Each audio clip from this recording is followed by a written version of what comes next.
All right, hello everyone, and peace of Christ to all of you. Please invite your friends, and if you are a Muhammadan, invite your four wives and 70, 80 kids. Today, our topic is, as you see the title, answering the fools. Some people they make questions just to fool themselves, and that's just to make fun of themselves, and they think they are making fun of us. And today, we will give you an example. So, we will go to some comments, and we will see what the rabbits say, thinking that they are lions. Let us go to YouTube comments and read some rabbit comments. A Muslim Abdul said, "Ha ha ha ha, God have brothers." Matthew chapter 12, verse number 46, 47. And then he quote for you verse. First of all, never read a verse, by the way, quoted by Muslims, because they play with the translation. They add words, it's not there. Like in the other day, the guy, he says kiss, whatever, it's not there. So don't read what the Muslims say directly. I mean, even if you want to read it, maybe for the sake of argument, but don't trust the Muslims posting for you verses. And then he says, because Jesus have a brothers according to him, ha ha ha, God has a brother. You Christians are crazy. Christians are stupid. The answer for you, Abdul, is in the same verse. And this is why you are just a silly person. If we go to John, this is why he did not quote the verse after it. You see, he said to you to read. He wanted to read only 46, 47, but he don't want to read after. If we go here, we will find the following. Let us go first to the verse which he quote for us.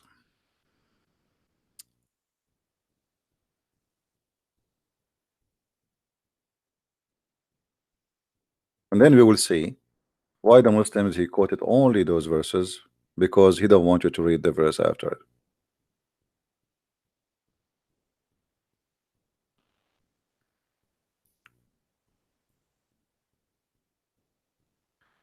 Then one said to him, behold, the mother and the brethren stand without desiring to speak with me with thee.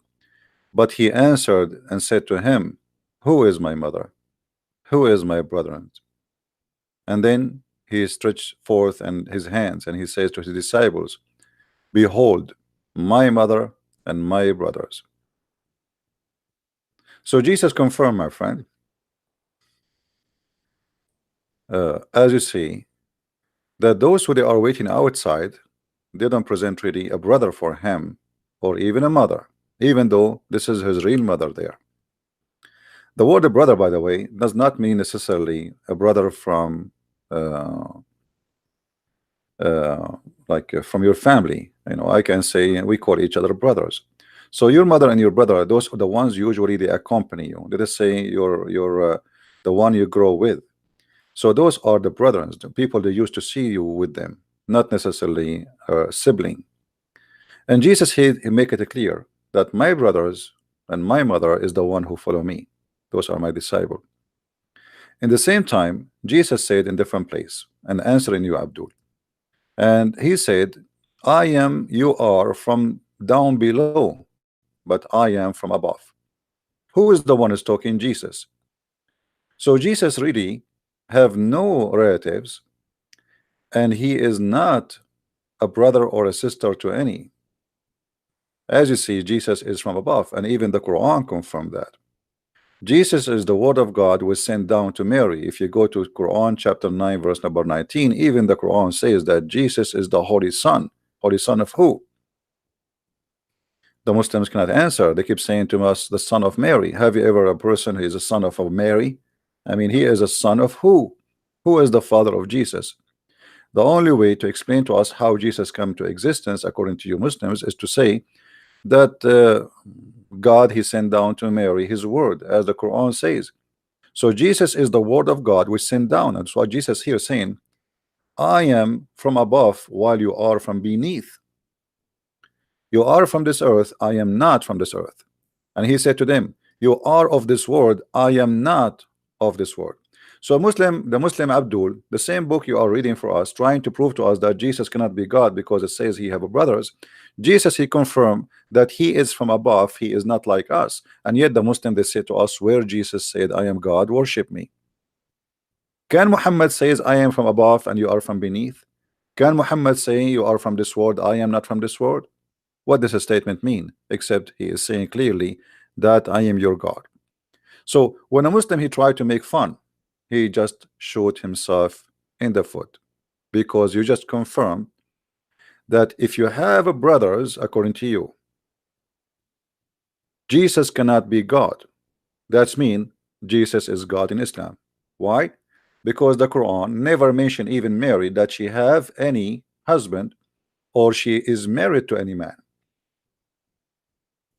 The Quran failed to mention anything about Mary except that she is a virgin who gave birth.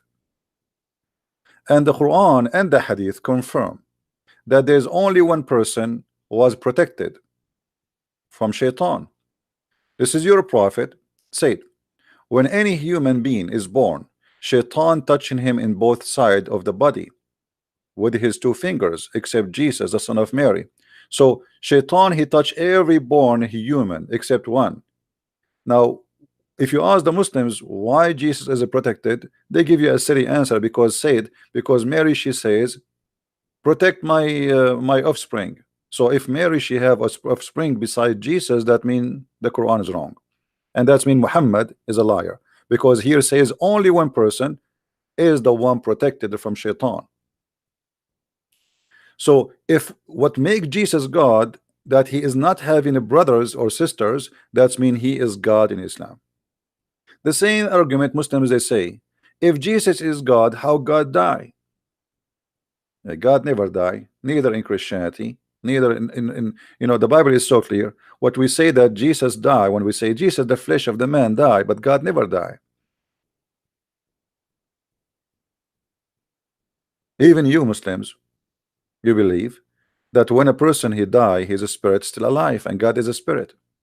Our God is a spirit, not like your God who is not a spirit. The God of Islam, for those who do not know, is not a spirit.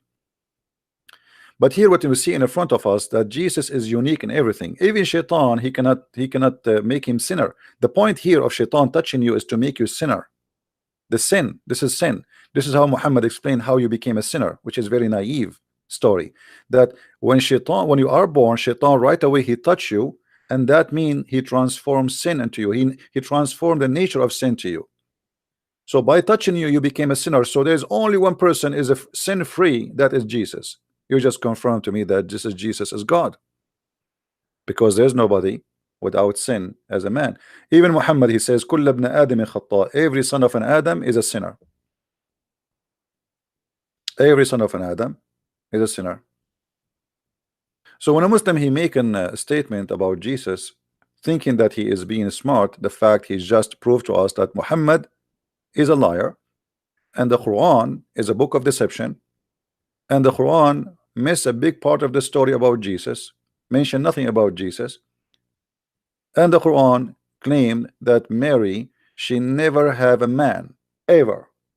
So now if Jesus being having brothers will make him not God, that means Jesus must be God in Islam, because Jesus in Islam not only he have no father, his mother never get married, and not only that, she never have other children's save Jesus. As you see, this is why only one person, shaitan, could not touch him.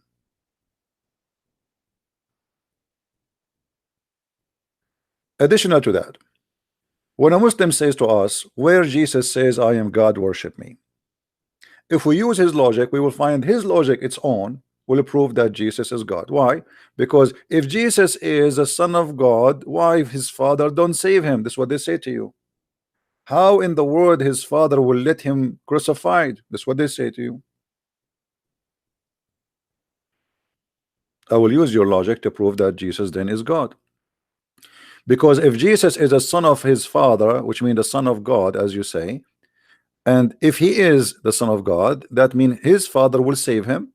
Well, Jesus is saved in the Quran. This is how you see the hypocrisy of the foolish Abdul. They refuse that Jesus to be son of God. If he's son of God, his father will save him. To save him from what? From a crucifixion. Okay.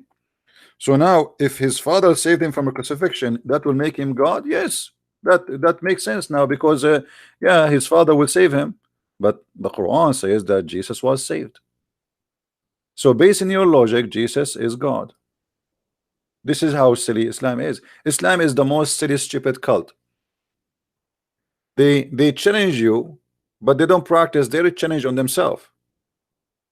As an example, how Jesus can be God, but he do not know the judgment day. They say that to you. The fact, the same chapter you are quoting for me, it says that Jesus, he knew the judgment day. But the difference between Christianity and Islam, that judgment day is not preset. It is us who decide when the judgment day will happen.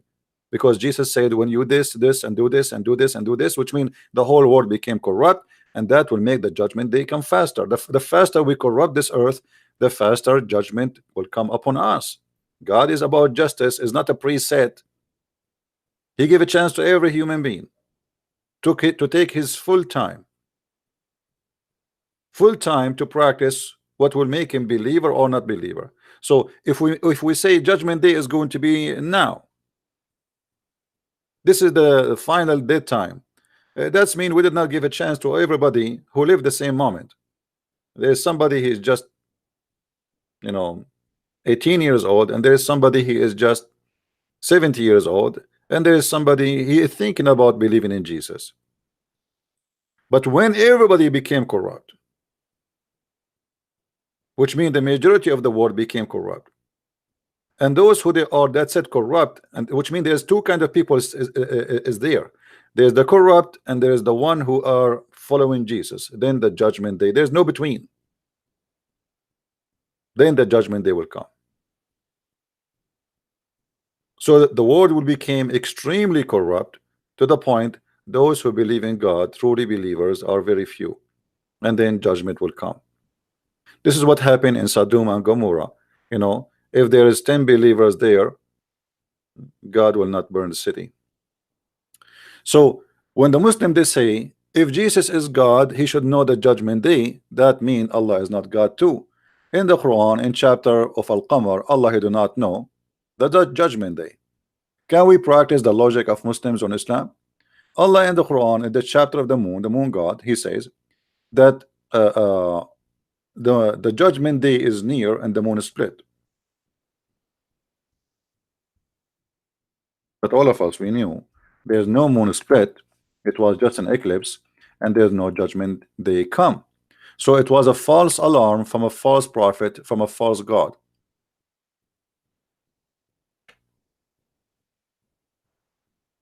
False alarm from false god, as usual.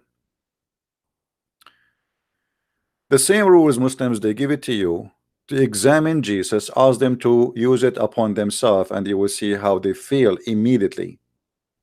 Like what else the Muslim, they say to you about Jesus to make him not God? Anyone can remind me? Anyone remind me? What else the Muslim, they say that will prevent Jesus from being God? What is that? Jesus, he eat? They say that, right? Actually, this is the logic in the Quran. In the Quran, this is how silly the founder of Islam is. He said,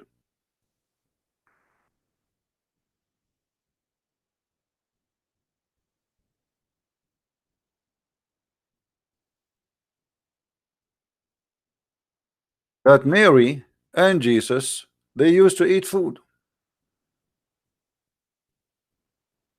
The Messiah, the son of Mary, was no other than a messenger like whom has passed away. By the way, this is a false translation here. The translator, he put it between two brackets to cover the shame and the stupidity of the author of the Quran, because it says قَدْ خَلَتْ مِنْ قَبْلُهُ الرُّسُلُ, which mean all messengers before him, they die. The same Muhammad he used, and he said about him that all messengers before him, they die, which means Jesus did die, is not in heaven as he claimed. قَدْ خَلَتْ مِنْ قَبْلُهُ الرُّسُلُ, all messengers before him pass away, not a few. What do you mean? There was no, look how silly the stupid translation is.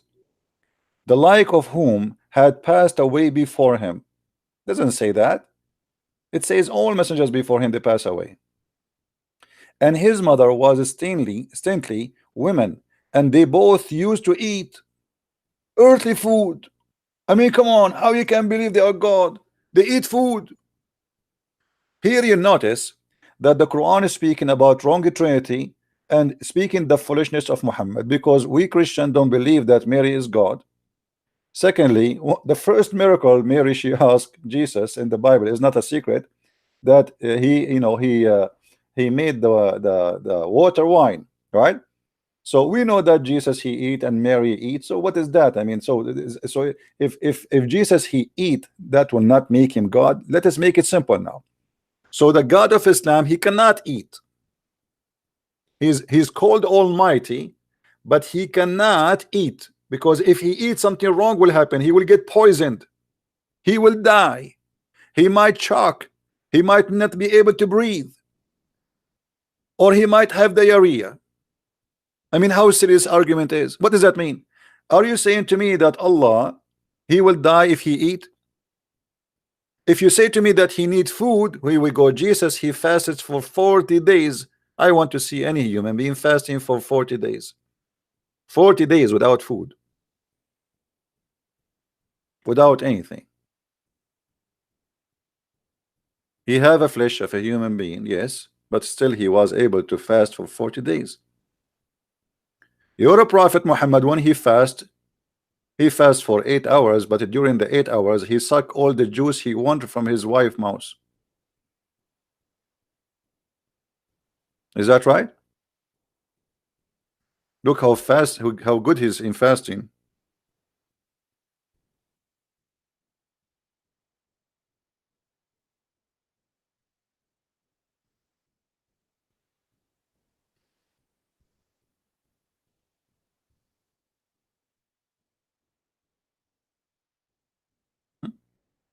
He's really fasting.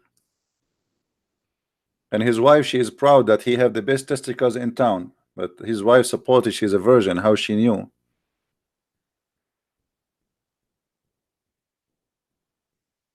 He kissed her and he sucked her tongue. Hmm? The Prophet SAWS used to kiss her and suck her tongue when he was fasting. Here, if we compare, we will see that Jesus never had sex, and that's matched perfectly with his holiness. Never have a wife, and never have needs. What is the needs Jesus have really? If you say to me that Jesus he ate and that is his need, that would be kind of strange from you to say so, because Jesus he came to us in the flesh of a man, which mean he have the nature of a man, as simple as that. And the nature of the man mean that if you don't drink, you get thirsty. If you don't eat, you get hungry. As simple as that. The Spirit of Allah came to Mary in the nature of a man. Does that mean that nature it was fake nature? The Quran says no. The Quran says, and his spirit appeared to her as a full figure man.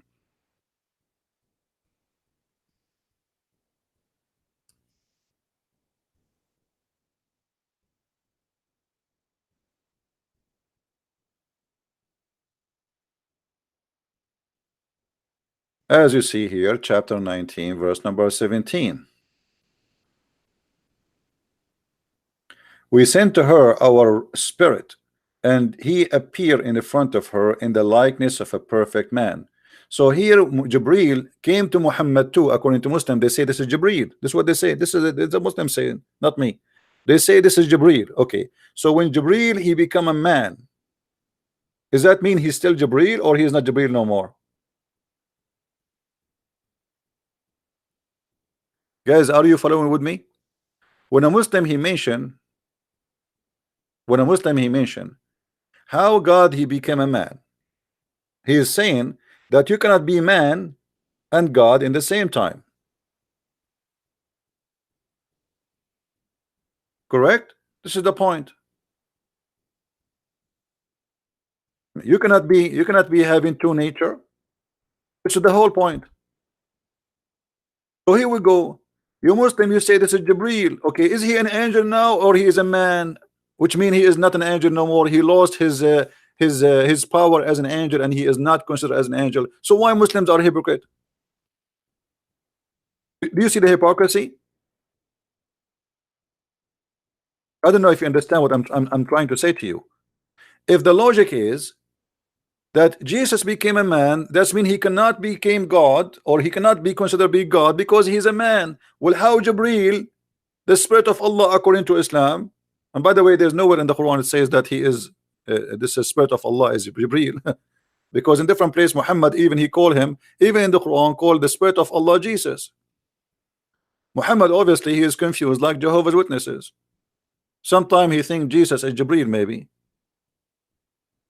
So if being an angel cannot match being a man, same as Jesus cannot be man and God in the same time, that means Muslims are hypocrite and they are lying to us and lying to themselves, because here we go, Jibril, he is a man and yet he is an angel.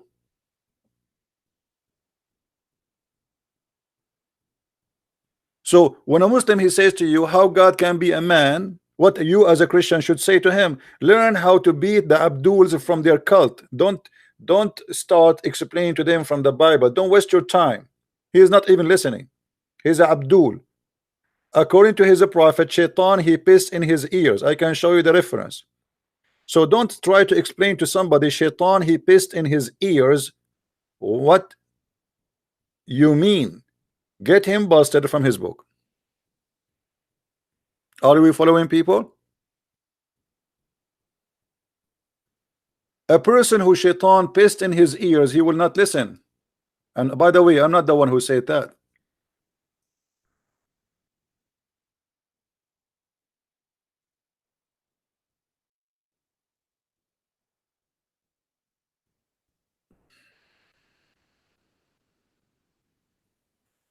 And by the way, I agree with the Prophet. Look like Muhammadian, Shaitan, he pissed in their ears. It's so clear and proven by science. Muhammad, he tried to explain the wax in the ears of the people, so he come with this stupid story. And this is why Muhammad actually, because he is genius, he told them that Allah, he hate those who do yawn, because if you do yawn, Shaitan, he jump inside your mouth and he laugh at you. Muhammad, he have a PhD in the holes, nose. You know, Shaitan, he sleep in your nose, piss in your ears, and jump inside your mouth.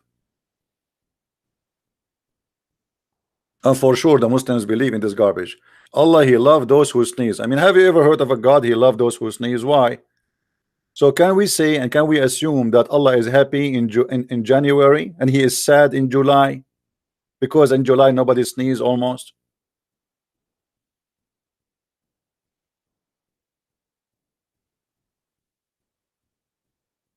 And don't do yawning, because Shaitan, he will jump inside your hole in your mouth and he will laugh at you.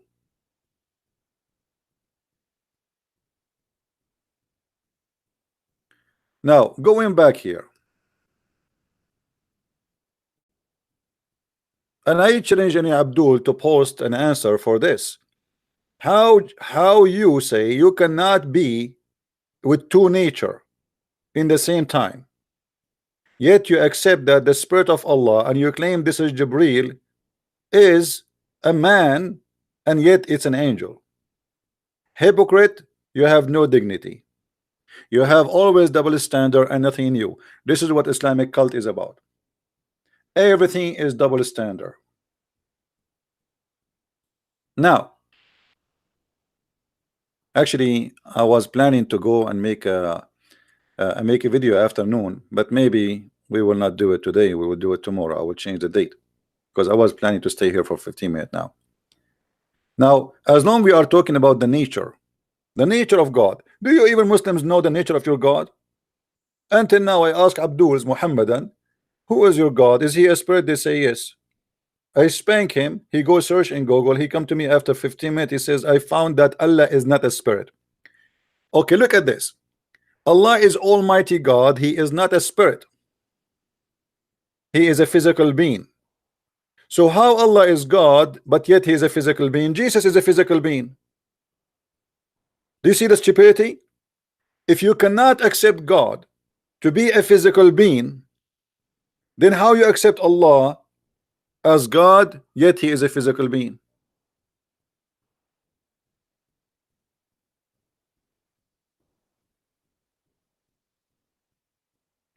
Amazing stupidity.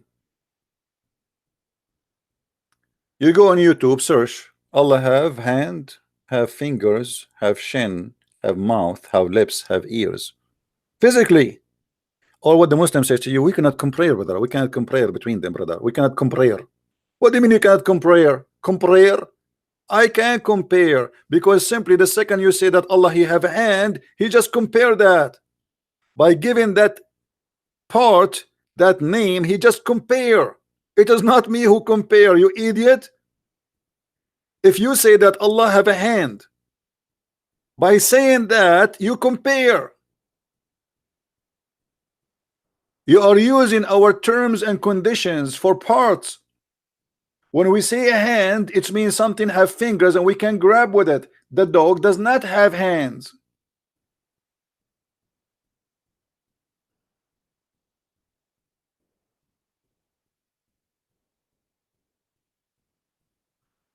So they say to you, we cannot compare between Allah and his creation. But he did compare himself already by saying, I have a foot. Nice to meet you, Mr. Foot. You will see the sheikh in YouTube saying, and then Allah will show his magnificent, beautiful foot. Those guy, suddenly the guy is saying his magnificent, beautiful. I mean, how you know she is beautiful? You just said we cannot compare. I mean, look the stupidity. The same video he says to you, we cannot compare between Allah and his creation, is the same video he says his magnificent, beautiful foot. So you just said to me that he's beautiful, and we have many beautiful things around us. We know what beautiful mean. Allah have a foot, but it's magnificent. But who care?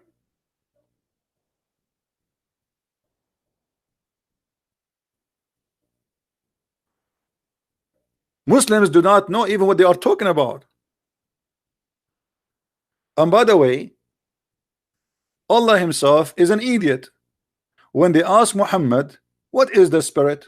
Like the Muslims, they ask them, what is the spirit? They say to you as Jibreel. But you Muslims are ignorant. Allah himself do not know. How you know? If they ask Muhammad, they are asking you about the spirit, chapter 17 verse number 85. They asking thee concerning the spirit, say the spirit by the command of my Lord. Thank you very much. What is the answer? Allah himself do not know. Imagine, guys, somebody he call you from overseas and he say, hey, I have a question, I need really an answer for it. And then you go home and you say, okay, I want to search and I will get you the answer because Allah will give me the answer. And then he go away for 2 weeks, 3 weeks, and then he say, he come over, I get you the answer from Allah. And then you come back, he says, Allah, he says, only Allah knows what is the spirit. Have you ever heard of a cult like this? Well, they are asking you what is the spirit. You say you have little knowledge. This is why they are asking you, supposedly. I mean, do you see how stupid this verse is? They are asking you what is the spirit. You say to them you do not know. This is the answer. You do not know. Allah knows. Okay, so they are asking you what is the answer. So Allah, he took a vacation, he went to Disneyland, he relaxed, he put some lotion in over his 5 fingers and his magnificent foot, and then he come to us with an answer saying, only I know, only me, I know what the answer. But what is the answer? You notice always Muslims, they don't focus in the quality, they focus in silly stuff. As an example, how Jesus can be God but he have a physical body, but their God is a physical body.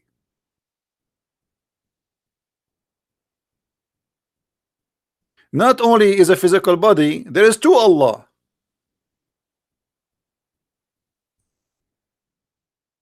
How many Allah there is? There is 2. And we can prove it with reference.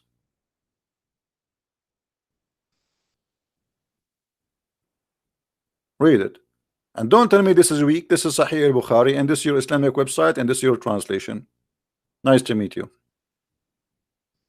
I know you will cry soon, and you will say, I don't accept the brother. I don't accept the brother. Yeah.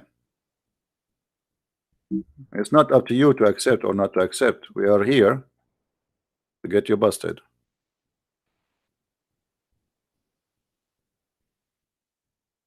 Look at this God. There is two Allah in Islam.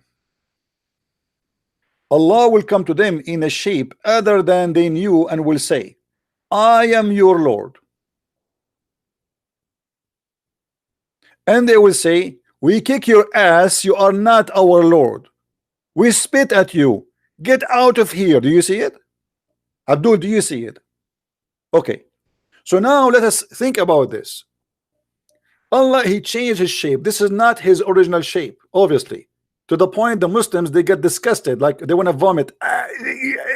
This is, what is the magnificent foot of Allah? Disgusting. This is the, we want to see the magnificent foot of Allah, the magnificent hand of Allah. This is disgusting, very hairy. So the Muslims get disgusted and they spit on Allah and they say to him, you are shaitan. This is why they say to him, we seek refuge with Allah from you, which means you are shaitan. Okay, what happened here? This is Allah number 2. This is Allah number 2. The proof in front of you. Allah, he come to them in a shape other than the one which what? Which they saw first time. Or the one they knew.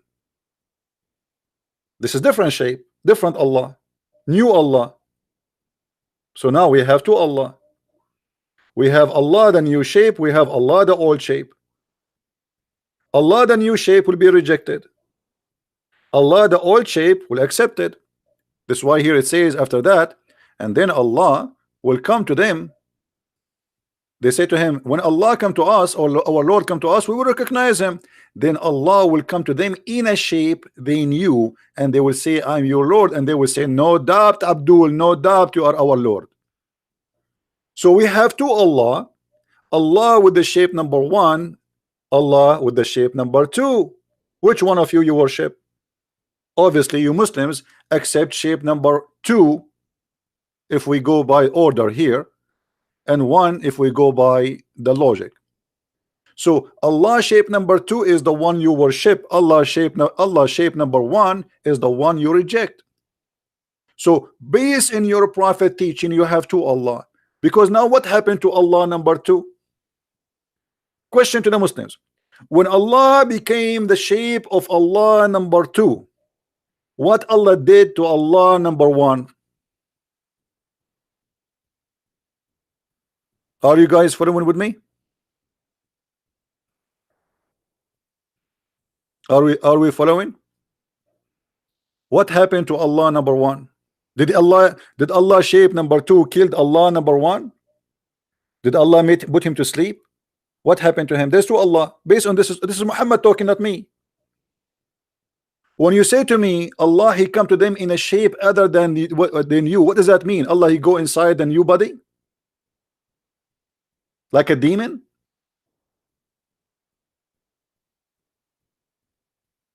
So look what happened here. If you rejected Jesus because Jesus come to you in a shape other than the one you know for God, I am not surprised because you do that to Allah too. Are you getting my point? Allah, their God, he is their God.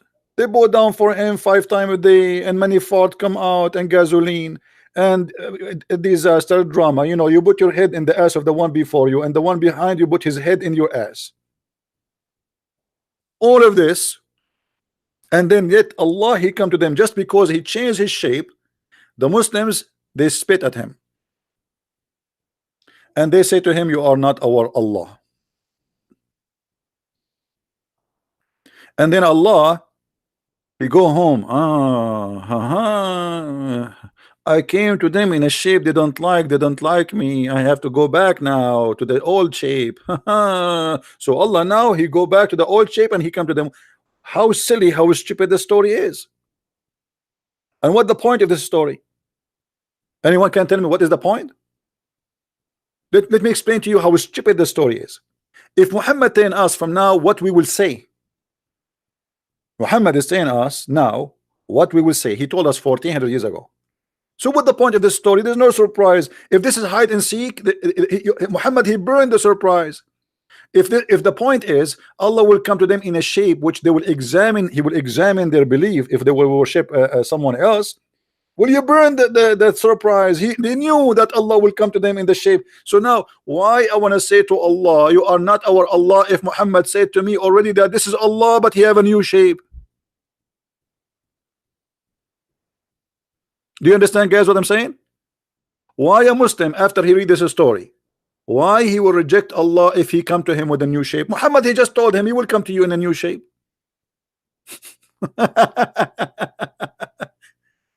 I mean, this is stupid. It is insulting to their God. Muslims, they are saying to Allah, you are shaitan, but this is Allah. Is that a sin, brother? Brother, is that a sin to say to Allah, you are not Allah, and we seek refuge from you by Allah, which means you are shaitan? Is that sin? This is stupid. You just insulted your God, made fun of him, and kicked his ass.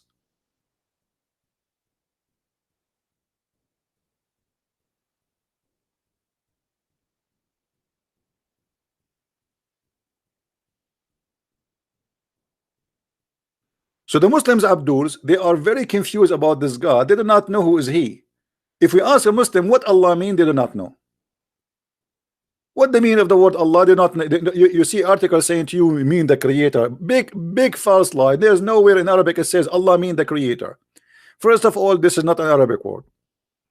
Second of all, it is not Allah. It is Allah, which means God lah, moon God. Third of all, you Muslims are so confused about his nature to the point you do not know who's he. Oh, what you know, he's a physical being, he have no spirit. Third of all, the verses and the hadith in front of us says that you Muslims, you will see Allah. How you can see Allah if nobody can see Allah? And how Allah will come in a shape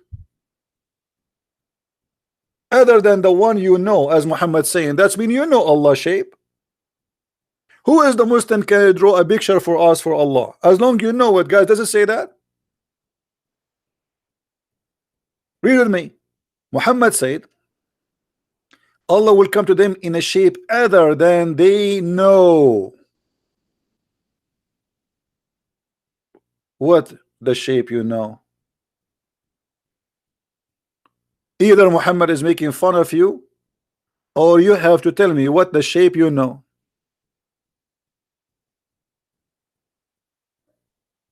Stupidity. In different hadith, Muhammad, he make bigger poo-poo. As usual, nothing new.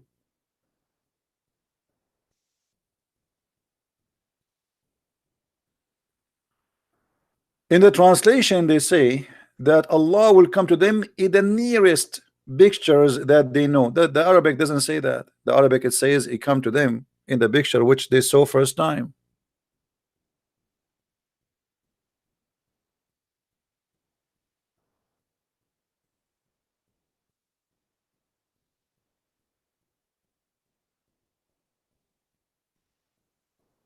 Hmm?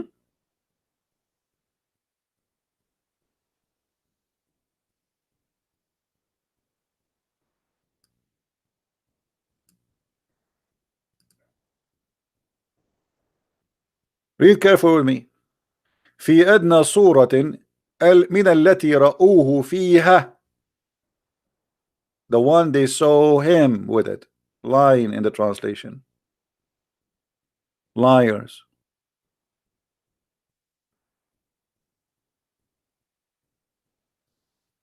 This is why I say always you cannot trust a Muslim translation in anything. So look at this. The Muslims, he is trying to question Jesus about his nature, but he cannot question his equality. He's just a question silly stuff. Jesus, he eat food. Jesus is hungry. Jesus sleep. Allah is always asleep. Allah never wake up. Prove it that he is up. I challenge a Muslim to prove to me that Allah is up. There is no way Allah was up ever, and he says that women's sperm coming from their necklace location. That's not only a guy or a god who is asleep. This is a god who is high with the drugs. Your God, he think the sun set in murky water. He do not know how the birds are created. He knew. I do not know how. He do not know even how birds fly. I mean, this is God. Let us focus in the quality of Jesus and the quality of Allah. The quality of Allah. What is the quality of Allah? Number one, quality is stupid, and we can prove it from the first verse in the Quran. If Allah not stupid, he will not say in the name of Allah. You are Allah. If Allah not stupid, he will not say praise be to Allah. You are Allah. You see the Muslim, they say to you, this is a prayer. No, this is not a prayer. This is Allah talking. He did not say to you there, pray like this. Did he? Did he give you this chapter saying pray like this? No. So the quality of Allah, number one quality is a stupidity, and a stupidity is a wide range of stupidity. Science stupidity, history stupidity, names, even Allah cannot quote a name correctly. Isa, who is Isa? Who is Isa? One verse in the Quran he called Ibrahim Ibrahim, and one verse he called it Abraham. Which one of them? I mean, what, he changed his tongue? Israel. Who is Israel? If you read the whole Quran from the beginning to the end, you will not find anywhere introduction to a guy his name is Israel. Who is Israel? The Quran is full of verses keep saying the children of Israel, children of Israel. Okay, who is this guy Israel? Nobody knows. In order to know, you have to read the Bible. Why? Because the Quran is a shish kebab book. Right away in chapter 2 verse number 40, suddenly we hear a story saying, oh children of Israel. Shouldn't you tell us first who is Israel? Who is Israel? They do not know. What Israel mean? They do not know. Who is Jibreel? He is the angel of God. What Jibreel mean? They do not know. Who is Mikael? He is the angel of God. What Mikael mean? They do not know. What Maryam mean? They do not know. What Isa mean? They do not know. What Al-Masih mean? They do not know. What Moses mean? They do not know. What Harun mean? Aaron? They do not know. What Allah mean? They do not know. So what do you know? What do you know? You have just a religion says to us, oh, worship Allah, which he knows nothing. Names he stole them from other religion and he put them in his book, and now we have a religion is called Islam. Nothing, all of Islam is based on in a theft, to the point that the founder of Islam do not know. Shouldn't Muhammad tell us what Jibreel mean? I mean Jibreel, what Jibreel? And why Jibreel have a name Jibreel? Why he don't have an Arabic name? You see, Allah he wrote in his chair the Shahada in Arabic. So why all his angels are not Arab?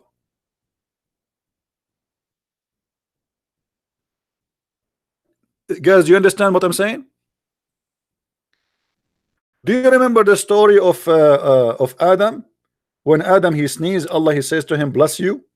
And then Adam he says, Alhamdulillah.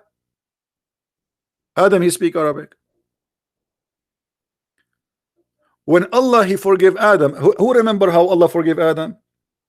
Adam he commits sin in heaven, and then Adam he asked Allah for forgiveness.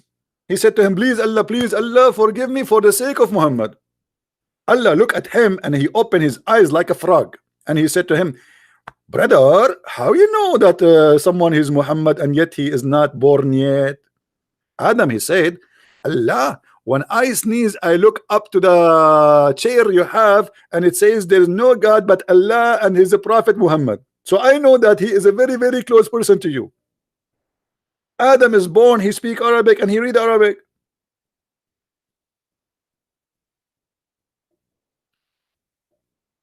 So why Allah angels, all of them, they are not Arab and they have no Arabic names? Jibreel, Mikael, Israfil. The names, by the way, all of them prove Allah to be a thief. 99 names of Allah, none of them is ill for God. So where is ill coming from? Huh? Israel. You see ill at the end? The thief Muhammad do not know that those are not one word. This is two words. This is actually a sentence. It's not even a name. The same as Ishmael, the same as Abraham, the same as Musa, the same as, you know, all of them, they are not really a name. It's a presentation, it's a statement.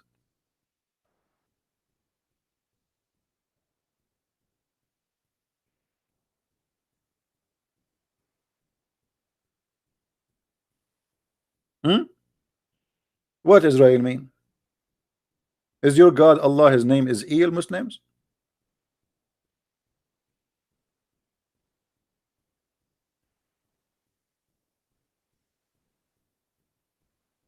They do not know. What Mikael mean? They do not know. What Azrael mean? Azrael, the angel whose specialty is death.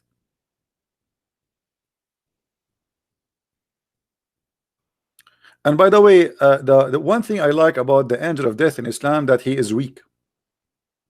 The Muslim, they make fun of the Bible speaking about that Jacob, he struggled with God, but they don't read this.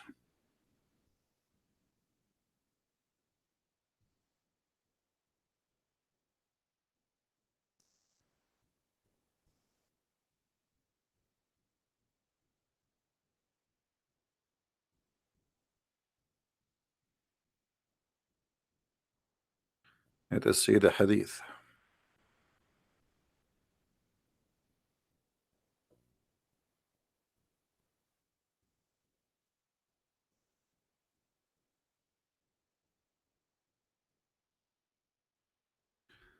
All right.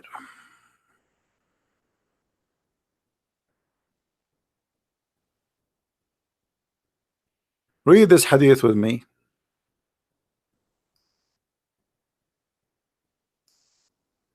And learn how to live longer.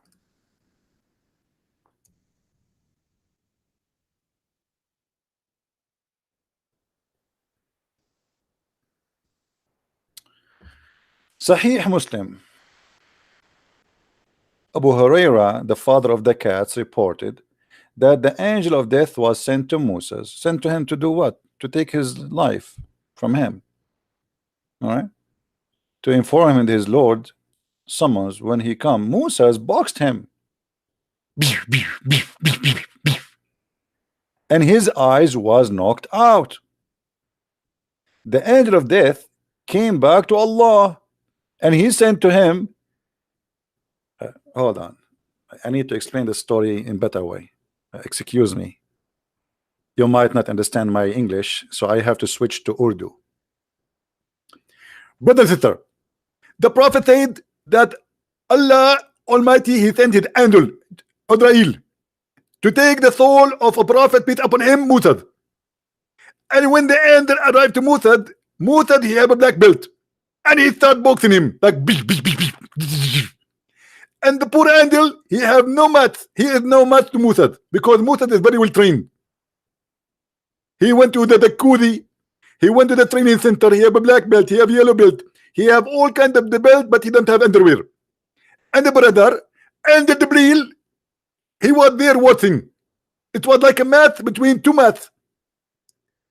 And then the angel, after he lost the fight with Musa, he went back to Allah and he said to him, you send me to a slave of Allah who don't want to die. Look what he did to me. And brother, here you see the miracle. Allah, he fixed the eyes of the angel Israel, and he put it back, and he fixed his wings because he broke his wing too, and now he cannot fly. I mean, isn't it obvious this is a true story? You sent me to a servant who don't want to die. Allah restored his eyes back. in the proper place. So if you ask me when you are going to die, Christian Prince, I will say to you it's going to take long time before I die based on this, because I have a black belt, I have shish kebab belt, I have all. I will go to the store right now, buy all the belts of boxing. Why Muhammad Ali he die? I mean, who is better in boxing from this guy, this fool who converted to Islam? Box the angel of death. Do what Moses did.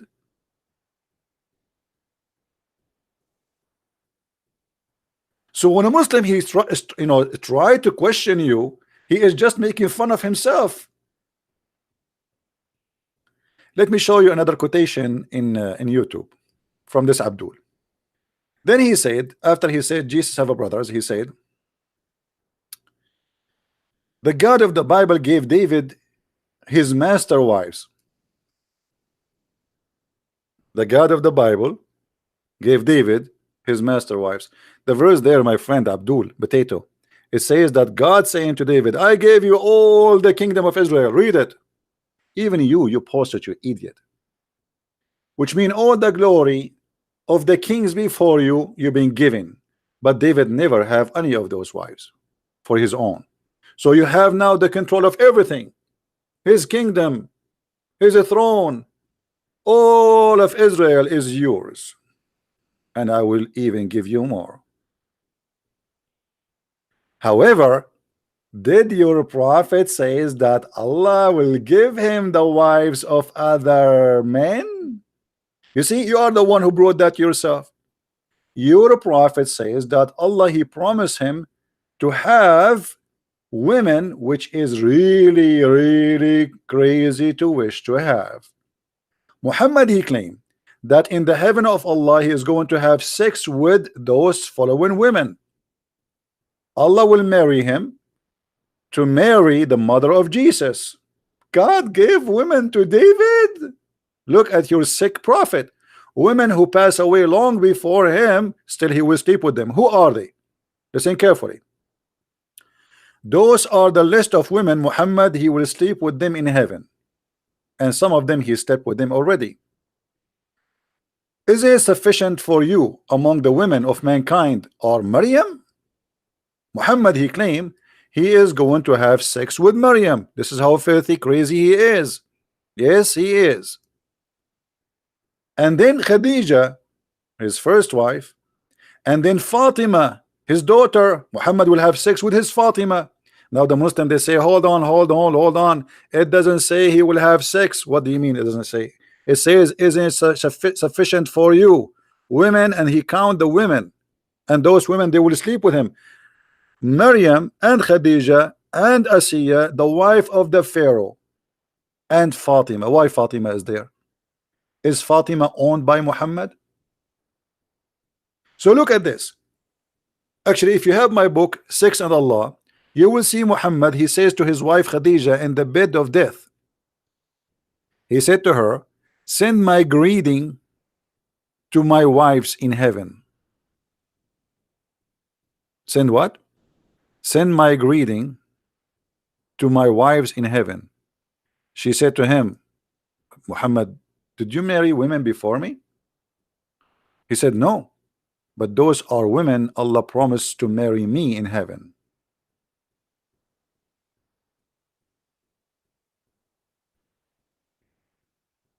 And here we ask the Muslims, if Muhammad is a decent man, and you Muslims, you claim that you love Jesus, is a decent man is the one who says, I am going to sleep with your mother? Why Allah want to give Mary to Muhammad? Is she a chicken for him? Is she a sex toy? Is she, God forgive me for saying what I'm saying, I'm just exposing your stupid false prophet. What kind of a sick sex maniac? He even wished women who die long before him to be in his bed. Why Muhammad want to have Fatima? Why Muhammad want to have the wife of the Pharaoh? Even the wife of the Pharaoh? Why? Not only Muhammad, he made verses saying that Allah, he gave me my own son wife, his own son wife. The filth and the madness of Muhammad.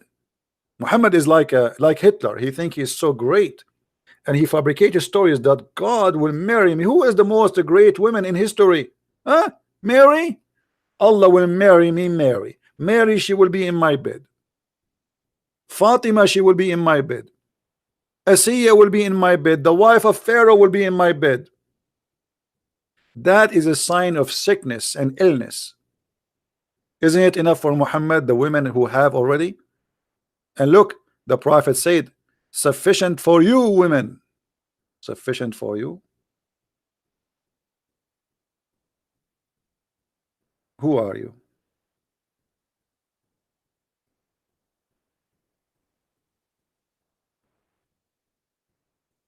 If Muhammad was exist today, he will start the first one, he will change the list, he will change Maryam, he will change it to Kardashian. Because Muhammad is just after famous names. And this is a clear proof that Muhammad is a sick person. Why Muhammad is so obsessed with sex with women who he never met, women who, like the wife of the Pharaoh. Even the Pharaoh is not safe. Hey Pharaoh, Muhammad is going to F your wife. That is a clear sign of sickness and illness, mental illness.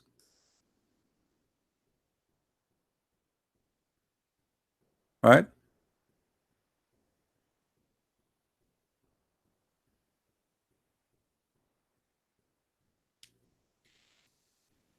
Do we have any Abdul?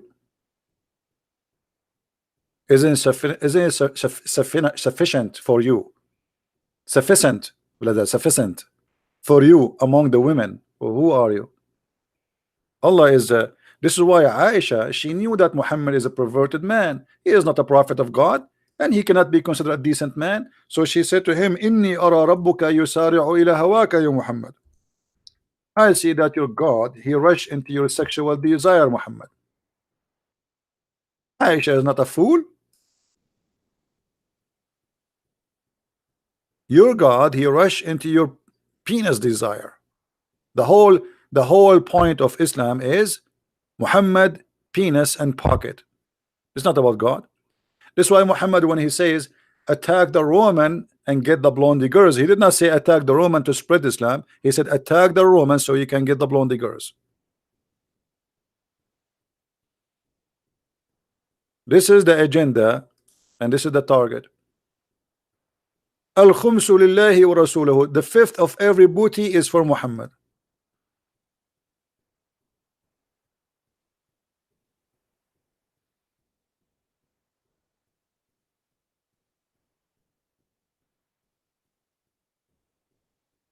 Aisha is not a fool.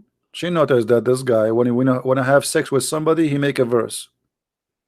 Allah is the puppet of Muhammad, as simple as that.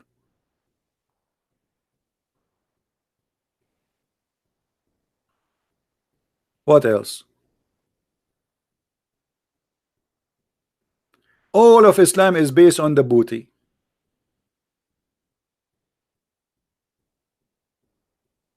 Women, Safiya, who is the one who raped Safiya? Abdul, Safiya. How Muhammad he got Safiya? He raped her, he killed her father, her brother, he killed her family, her husband. She was a new bride. In the same day, he raped her.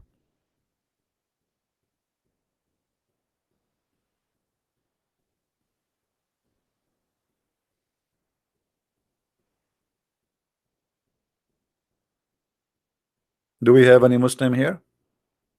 So to make it simple today for our topic, Muslims, they try to make Jesus look like he don't have the qualification to be God. But the qualification of God is about Almighty God. He can do whatever he wish.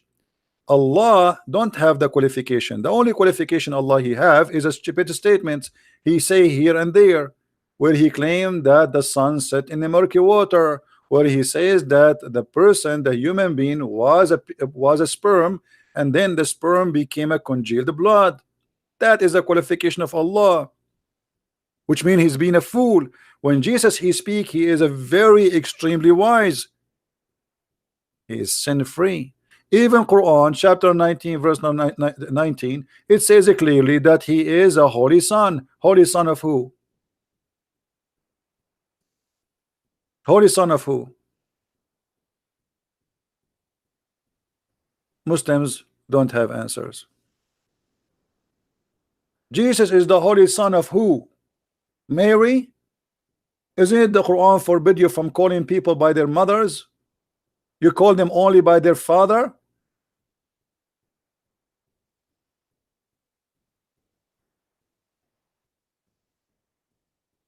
So Jesus, son of who?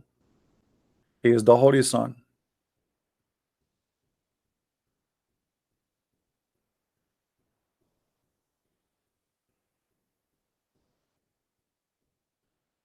He is the holy son. He is holy. He is sin free. The qualification of Jesus, he is holy. He is the word of God. Go and watch the video we made where it says that Muhammad, he says, he called Jesus Ya Ruhullah, oh the spirit of Allah. Only Jesus have such a title. He is the spirit of Allah. If the Muslim they say to us that Adam is the same as Jesus, and we made a video about it, you can go and watch it a few days ago, that will be stupid, because Jesus is not the same as Adam in any way. Even in the Quran, Adam was created from mud, Jesus is not. Adam is not the word of God, Jesus is the word of God. Adam was not created by B, and he was, neither Jesus created by B, and he was in Quran. Stupid book, foolish God.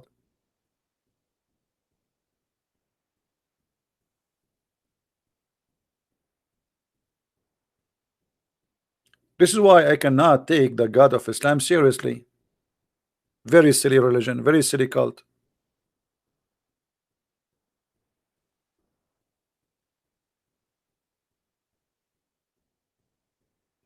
Do we have any Muslim? Any Muslim can tell us why even Allah he think as an example that the Samari he was exist in the time of Moses? Anyone can tell us why Allah he think that Mary she is the sister of Aaron? Anyone can tell us why Mary she have the same name of the father of Aaron? Yeah, because he think they are brothers and sisters. Huh? How many of you so did that making fun of the Bible because the Bible says that God he created the sun in the fourth day? How many of you so did that doing that? Idiot, stupid. This is what his prophet said. You see, always Muslims they make fun of us because they are stupid. They say Didat is a scholar. Didat is an idiot like Zakir Naik. They are just copy paste. They memorize, but they have no knowledge. A million times that he made fun of the Bible, how God created the sun in the fourth day. How that happened? So human and the creature they were alive without. No, the Bible says the first thing God he said be light, and there was. There we have light. Liar. Which means this is not the only source. And God is in the process of a creation. And yet you're a prophet, he copied from the Bible, and you make fun of the Bible, which means you are making fun of your prophet. So now every video that he made fun of the Bible says that God created the sun in the fourth day as he claimed. He's making fun in Wednesday here. Allah the exalted, the glorious, the glorious he made. This Muhammad talking. Swearing by Allah, he said, Allah created the clay on Saturday and created the mountains on Sunday, and he created the trees on Monday, and he created untiring labor in Tuesday, and created the light in Wednesday. The Muslims they make fun of you about the Bible saying the light created in such a day. It's in there. Do you see it? It's there. They make fun of themselves. That's why I know always Muslims, you see, the Muslims are copy paste people. A Muslim he make a question, the other Muslim he copy it. But always a Muslim he present for me like a camel who make fun of what is in your back, but he cannot see what is in his back. Oh, your back is funny.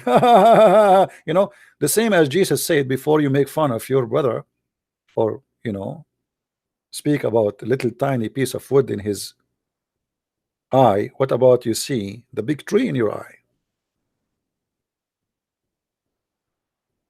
And by the way, this hadith here exposing Muhammad too. Anyone knows why? Anyone knows why?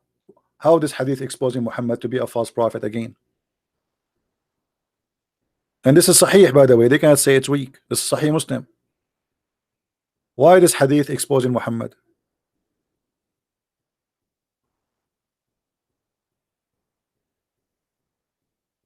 Who knows? Who noticed here something wrong in this story here, showing us the foolishness of Muhammad? No, forget about the creation. I mean, but look how many days. How many days of creation? The Quran says Allah created the earth and the heaven in 6 days. Hey, let us count together. Saturday, Sunday, Monday, Tuesday, Wednesday, Thursday, and Friday. What is the total?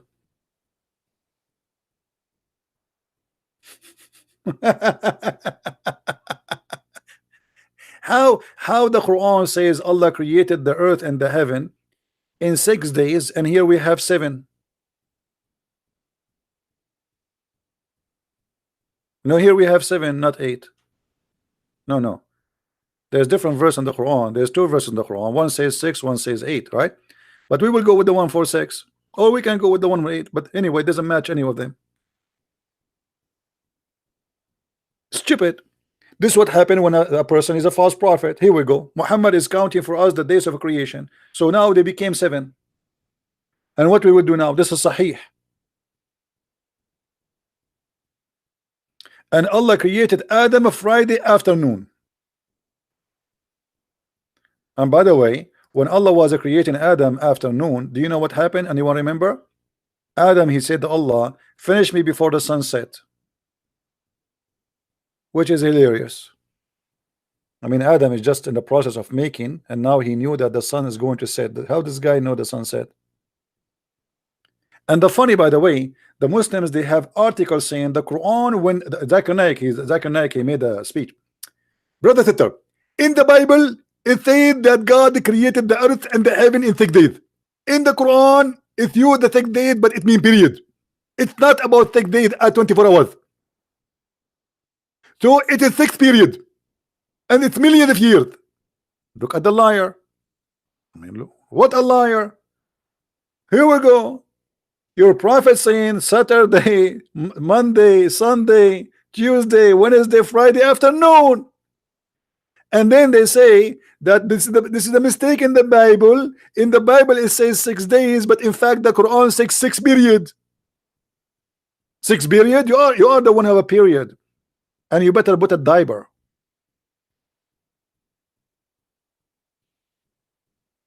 And even here it says, i.e. afternoon and night. Afternoon. And they say this is 6 days in Islam, brother, is equal to millions of years, brother. You see this? You see how they compromise their cult? For they are cult followers. They change the meaning of their cult just to make it match with the claim of science. They have no dignity. You see, a believer, he will not change what he believes just because you want to match it with the theory of somebody of millions of years. We Christians, we don't believe in the millions of years. You like it, you don't like it, I don't care. A scientist will say the earth is a 3 billion year, whatever he says, I laugh. For me, I believe this is stupid. For him, he believes I am stupid. I don't care. Until now, they could not find any civil life except for a few thousand years from now.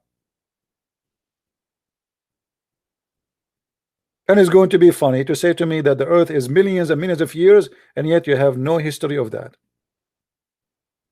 Especially for a human being.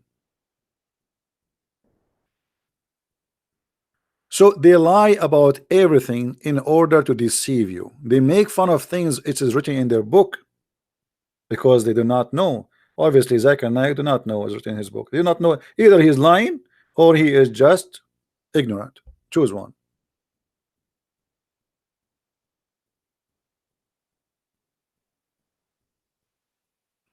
If you are a Muslim and you wanna debate me, my friend, you can do that. Just post in my Facebook page that I want to debate you. We click at your Facebook page. We have to see, verify that you are qualified to debate me, which means you have to be a person. Either you are a person who is very well known between the Muslims, that you are doing da'wah to bring people to Islam, or you are a sheikh with long beard. Short beard is okay. We accept all sizes. I know that in Islam size does matter, but we accept. But we don't want to waste our time with speaking to kids, because to be honest with you, debating a kid is like being foolish. Kids, I mean, what, they do not even know what they are worshiping. So we will debate about what, right? So any Muslim, he wanna debate me, feel free.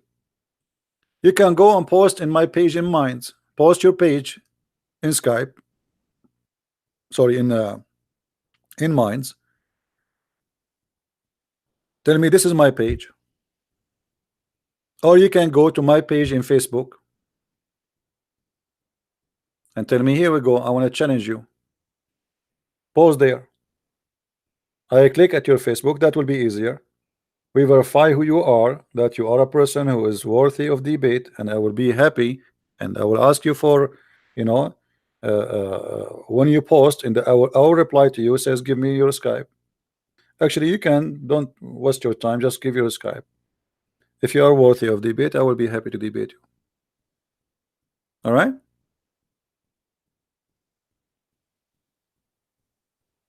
And this is an open invitation for anyone who claim knowledge in the cult of Islam. All right.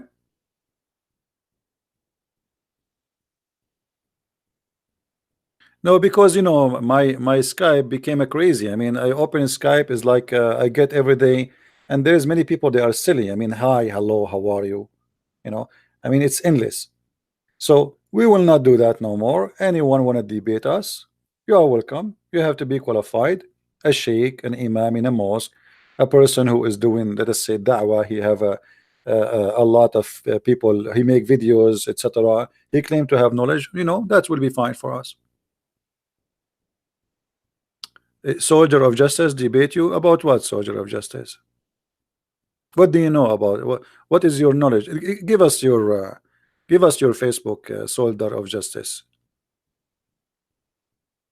Text me in Facebook. Let me check you out to see your size. And as I said, everybody is welcome. I say and I repeat, Islam is the most silly, stupid cult ever you can meet in your way. Muhammad, he got himself busted all over. He claimed knowledge, but in fact he is a fool. Muhammad is a doctor. Muhammad, he knows astronomy. Muhammad, he knew biology. Muhammad, he knew geography. Muhammad, he knew history. But all of those prove Muhammad to be a false prophet, him and his God, both together. Have you ever heard of a prophet saying whoever comes first, the baby will resemble the father or the mother?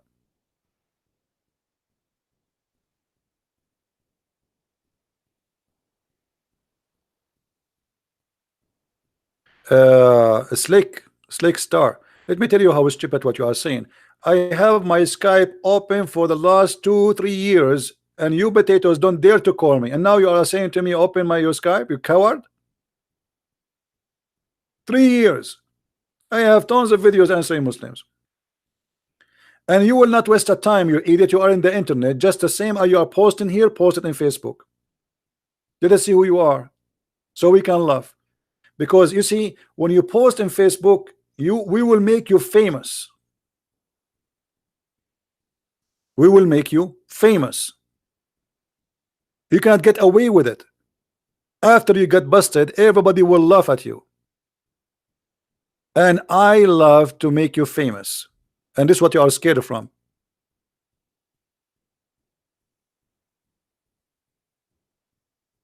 We will put your Facebook page. Everybody will know who did that to you and who are you. I am here to make the fool famous. Do you dare?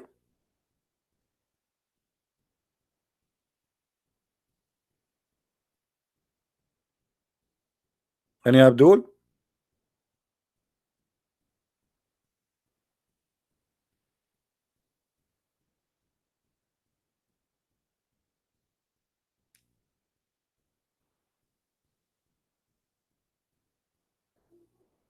Well, I don't care if you are a Muslim or not. Obviously, you are a donkey looking for attention.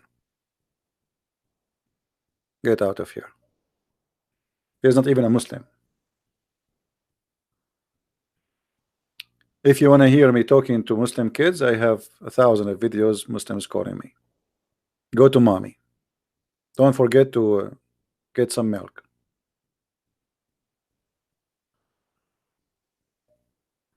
Any Muslim?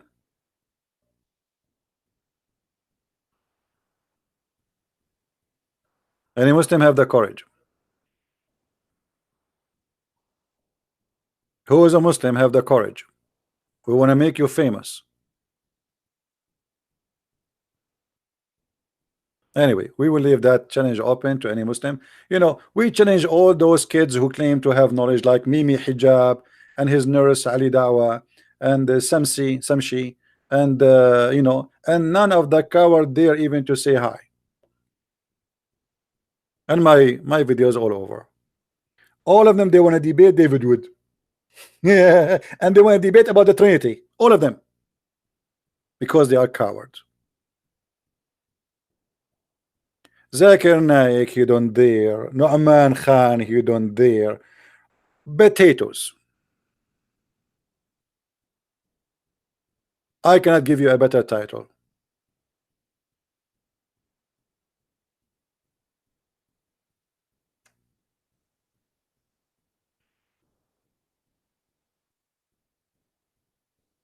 And by the way, I mean, this is proven to be that they are cowards, because they received a challenge, even they spoke about me, but yet they cannot debate me. And I will call you. Don't call me. Give me your Skype. I will call you. What I can do more? Give me your Skype. What about those Abdul? They say, okay, I have my Skype open. I challenge Christian Prince to call me. They will not do that.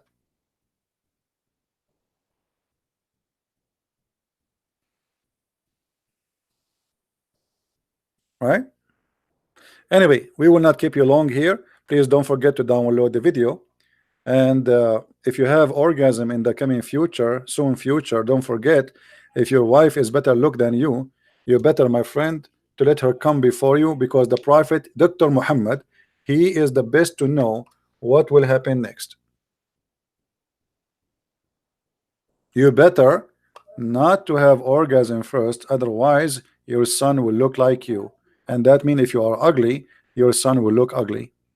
If you want to have a beautiful daughter, she look like your wife, if she is beautiful, then let your wife have orgasm first, and Dr. Muhammad, who is specialized in orgasm, give us an advice.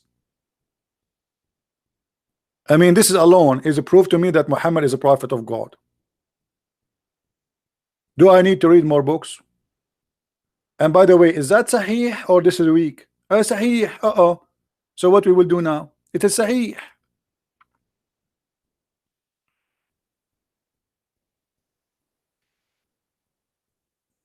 Hmm?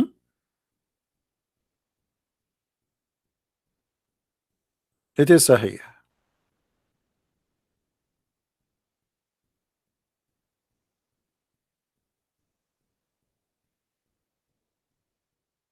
Anyone?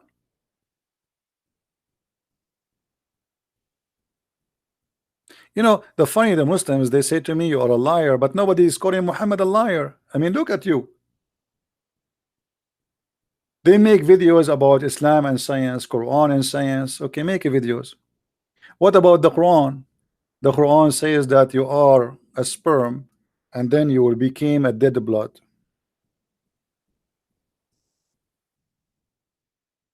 Is that true? Brother, is that true?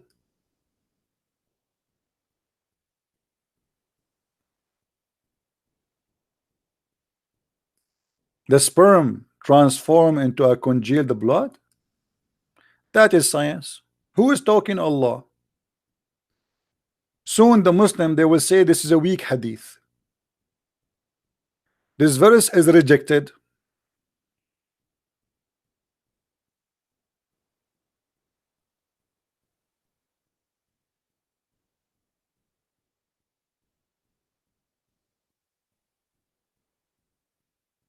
Any Muslim? According to science, the first thing you are a sperm, and then the second thing you became a congealed blood, and then you became a lump, and then you became a lump, and then you became a bones, and then he closed you, he closed the bones. Is that science? The Muslims they have tons of article trying to fool you about science in the Quran.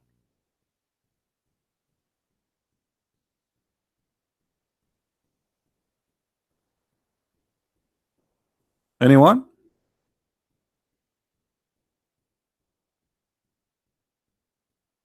This is science?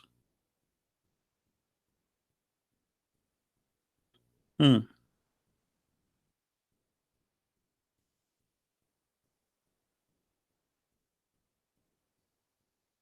But anyway, Muhammad, you see, obviously, he have a very high education. To the point, Muhammad, he think that the sperm not only come from the man and the women, the man from the backbone, which is very funny, and the women from her breast, but yet Muhammad, he believed that the sperm live for 50 days.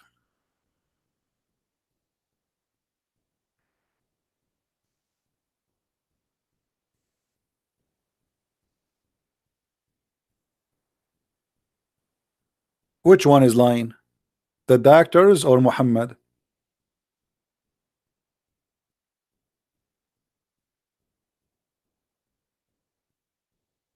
Muslims? Which one is lying? The doctors or Muhammad? By the way, maybe he's talking about Arab people like us, because we Arab, our sperm live for long. I remember I have a friend, brother. He left his sperm like like he went to vacation, brother, and he saw a beautiful tree. Beautiful tree. We Arab, we have orgasm for seeing anything, even sometimes it's a goat. So he saw a beautiful tree and he have orgasm, and he left his tree, his sperm in the tree. He came after like 50 years, and then he found his sperm growing trees. Yeah, he make the tree pregnant. You know, true story. 50 days. I mean, Muhammad almost so close. If he just take the zero, almost he is right. And instead of Muhammad saying 5 days maximum, he says 50 days. And look here, the Prophet, he is so honest. He says 40, 50, like, I am not sure because Allah did not tell me the exact, but he told me between 40 and 50, brother. I mean, look at the honesty here, and look at the details. Like maybe 45, 46 days, 48 maybe, but it can be 52, 50. Yeah, it can be 52. It's possible. Like depend in your the strength of your sperm, brother. And obviously Muhammad is not lying. The Muslims, they don't make fun of Muhammad. Is that sahih or this is weak? Sahih. So what we will do now, it is sahih. It is sahih.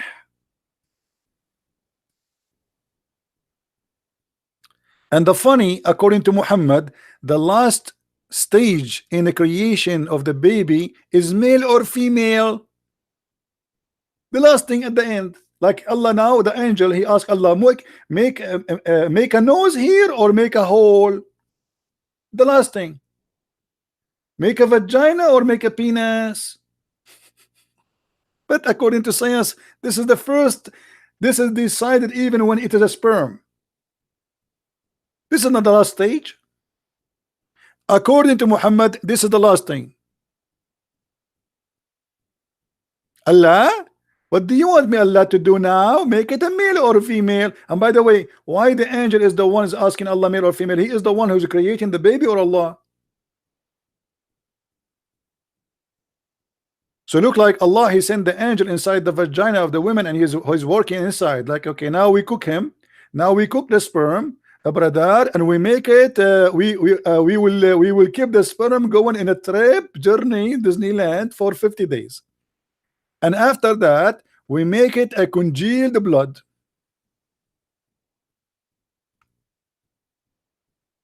Muslims don't make fun of their prophet. They say he is the truthful and he is telling the truth.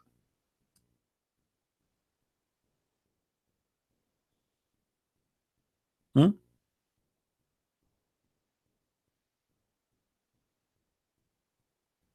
Any Abdul?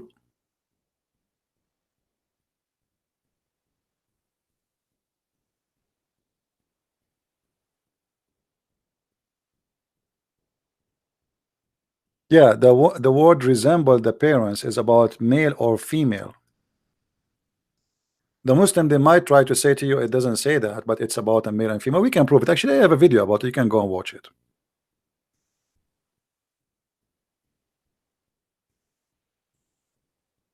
It is about a male and female. Actually, we can find the reference right now. But remember, always in the Islamic translation, they try to fool you. Here, for those who speak Arabic, they can read with me. It says, فإذا اجتمع مني الرجل مني المرأة أذكر فعلى مني الرجل مني المرأة أذكر بإذن الله وإذا على مني المرأة مني الرجل أنثى بإذن الله. Translation: if the man have orgasm first, the baby will be male. If the women have orgasm first, the baby will be a female. I will take this. Let me open Google Translation. Give me a second.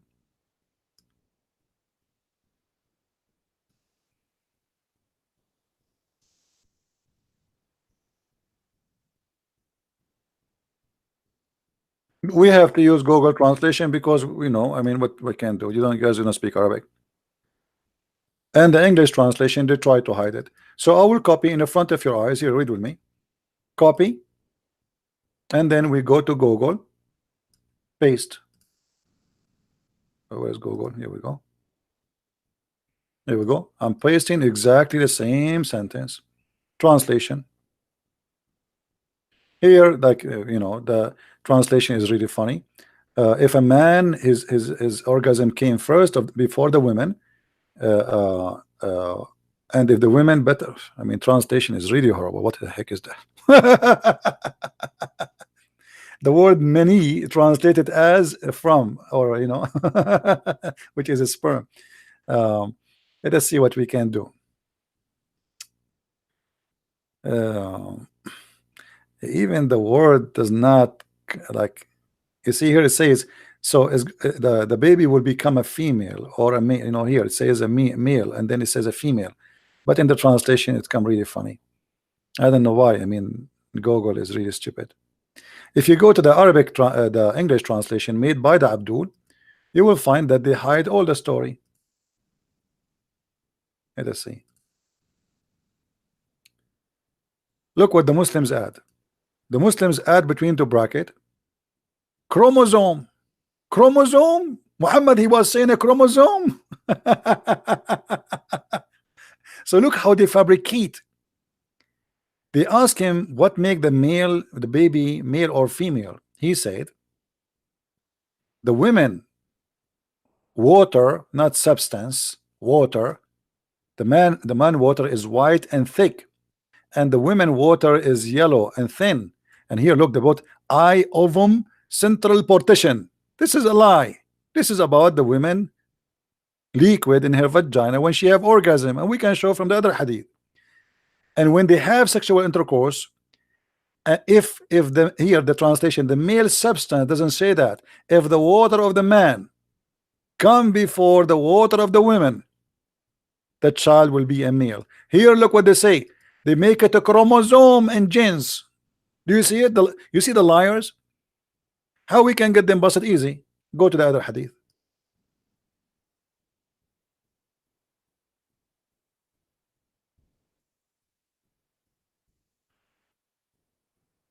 Just to show you how we can get them busted. Other hadith translated by them.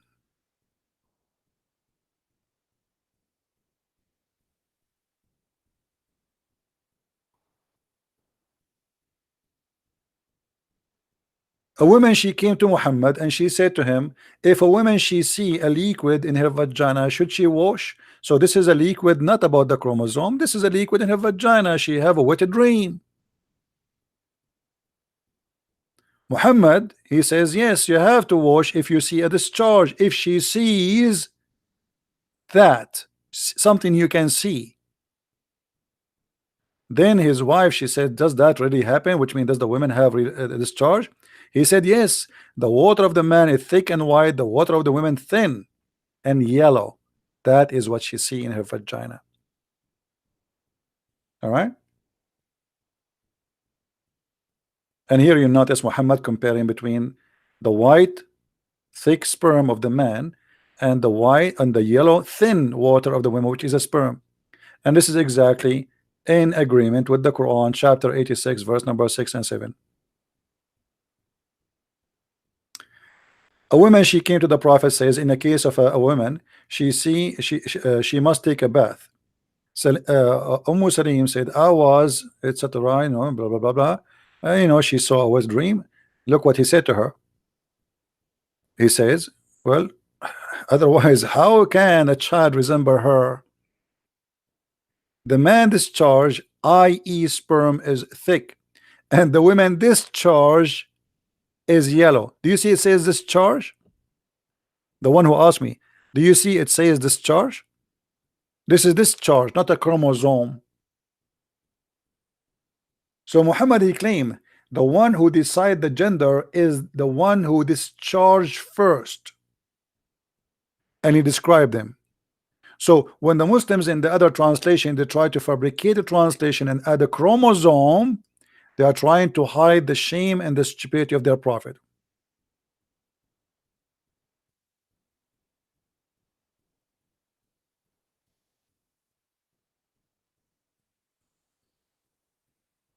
Someone saying to me, أنا جاهز لأترك الإسلام أمام الجميع إذا تمت الإجابة على أسئلتي. Someone saying, I am willing to leave Islam if you answer my questions. And my friend, I don't want you to leave Islam. If you leave Islam, I will laugh at who? What I will do then?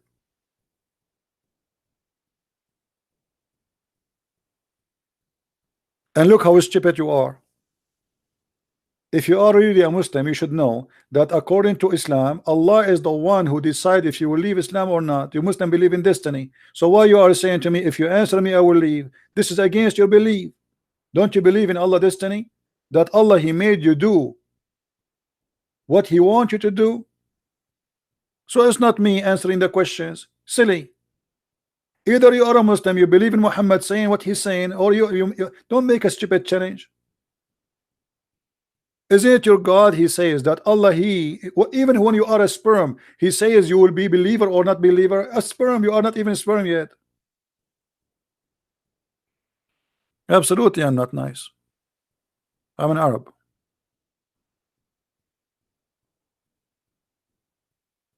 Once I was nice. Once upon the time I was nice. I went to the doctor to check why. I told the doctor, like, "Hey, listen, I am an Arab, and I don't know. Yesterday I was nice." The doctor, he says, like, that's strange. And what do you feel? I said, I feel like so nice. He said, this is really even more dangerous. He said, should we do like a scan for you? I said, I don't know. ما أدري, you know. And but thanks to Allah, the second day I was not nice anymore. I was really scared. I mean, I was nice for like few hours, which is really weird.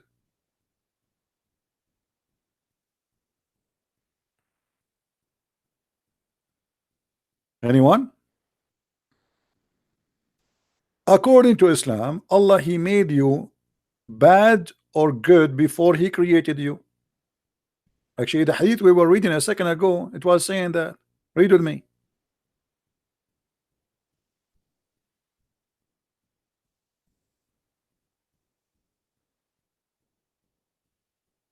When you are when you are in the process of making you, Allah, He decide all you do, including your belief. Do you see it?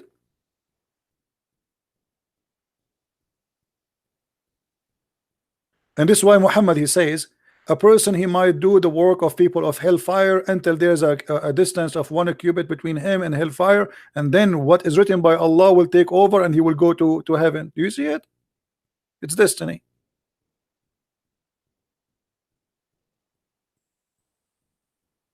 It is destiny.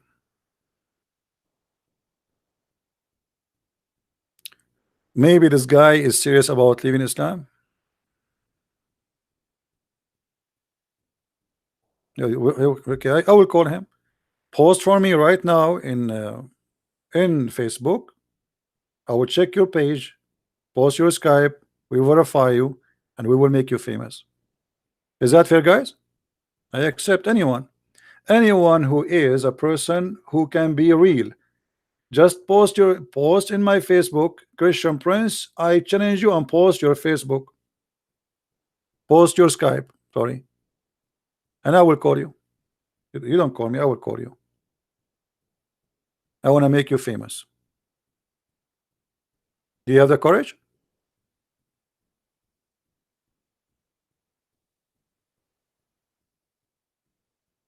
Do you have the courage?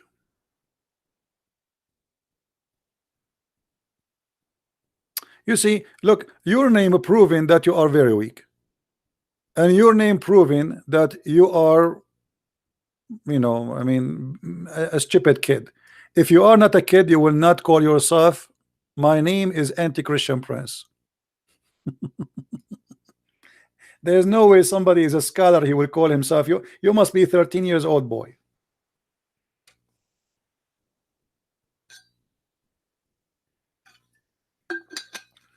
I mean, look how foolish you are. And you want me to even to talk to you? Anti-Christian Prince. Okay. I want you to change your name in the ID, and I want you to have a shirt. You walk with it in the street when you go to the mall. It says, and I am anti-Christian Prince. I challenge you. And I challenge you to take a picture of it and post it in Facebook. Prove it.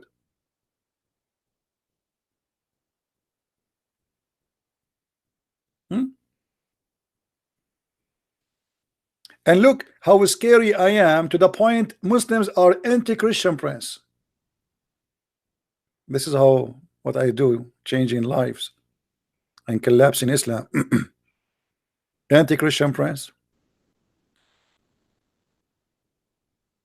Carios John, my friend, my brother, please don't repeat the same message and make it capital. Just once, that's enough. There's no need to repeat it over and over and over. Anyway, do we have any Muslim here? There is a Muslim scholar, or you have knowledge?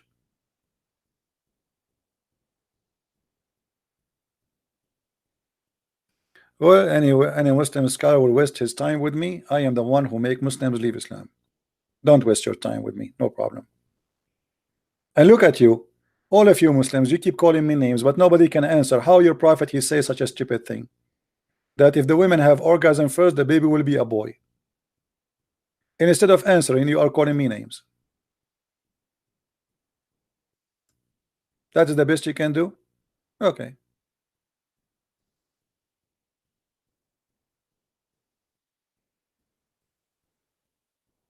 The sperm will stay alive for 50 days. The best you can do, you call me names? The sperm is coming from the backbone of the man. The best you can do to solve the problem, you call me names? Okay, keep trying. What about the women? She have a sperm coming from her ribs. I will never get married. It was not the plan. I mean, you go to the bedroom with your wife, and your wife, she start taking off her clothes, and then what? And instead of having two beautiful breasts, you find two huge testicles. Call me names, call me names. No answer. Still, you cannot answer me. Here we go. This is your Quran, and this is your interpretation, and this is your prophet, and I have nothing to do with it. Women, they have a breast testicles.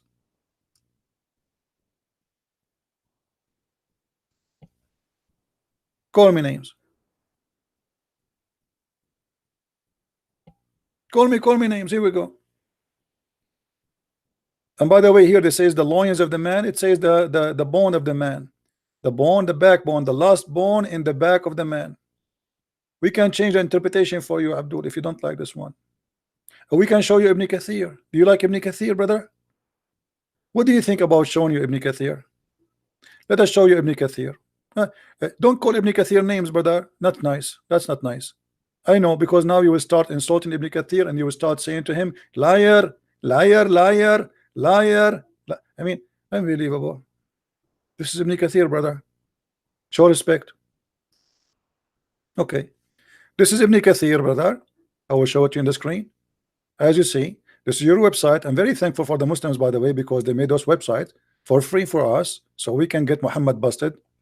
Chapter 86, verse number. By the way, Ibn Kathir in English is far away from the truth. But anyway, and Ibn Kathir, he made his interpretation to defend Islam, not to explain Islam. Look what he said. Brother, I hope you will not say, I challenge you, Ibn Kathir, to debate me. Coward, Ibn Kathir. I challenge you, you are wrong. Okay, read. Let the man see what he is created from. He created from water gushing forth, meaning the sexual fluid comes from the breast, bursting forth from the man and the women, bursting forth. And then he says, proceeding from the backbone and the ribs. Oops, oops, oops, oops, oops, oops, oops, oops, oops, oops, oops, oops, oops. The backbone of the man and the ribs of the women. Hey, brother, this is must be true.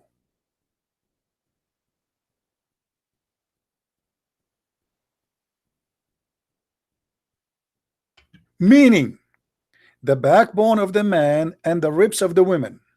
Who is saying that? Ibn Kathir, not me. Which is referring to her chest. MashaAllah, MashaAllah. So there is a gushing fluid of the women, sexual fluid. She have orgasm. It comes from her ribs. Any Muslim there?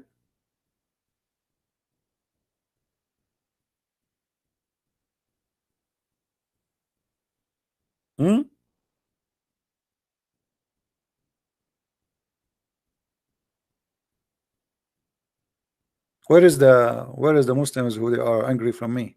Who is going to give us answer? Hello?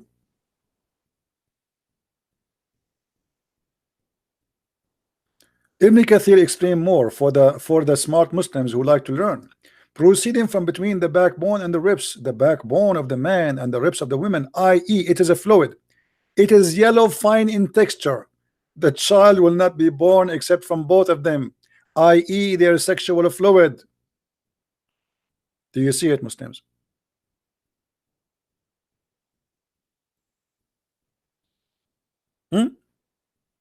So why you're upset from me? What we would do now? Your God, he is saying, claiming that women have a sperm coming from their ribs and men have a sperm coming from the backbone. By the way, my backbone hurting me. I think if I get married, I will not be able to make babies no more, because I feel like there's some pain in my backbone. I called the insurance company. I said, can you put insurance over my backbone? You look like your prophet never heard of testicles. Maybe he don't have any.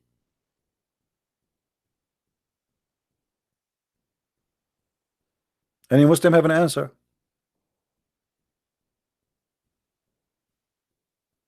Any Muslim have an answer?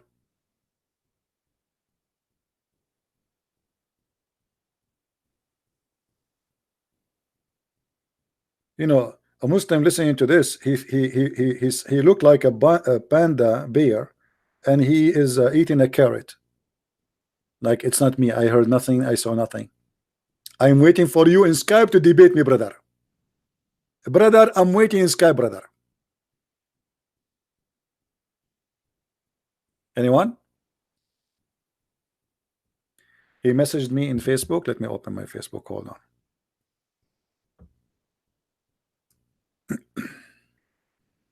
I hope so.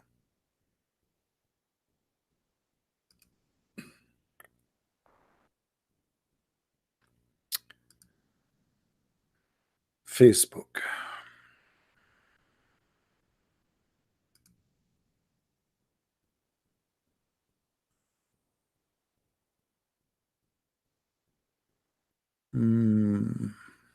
No, he did not.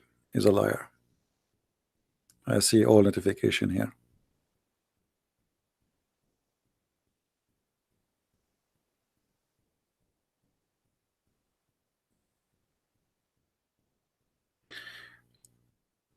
Skype. Okay, I see here. Skype Muslim boxer. Muslim boxer. He have pictures of a naked man. Abdul, this is an account you made 13 hours ago. You liar. You made it just to post it for me. I mean, look what I'm doing for the Muslims. You just made this account. Stupid idiot. Potato.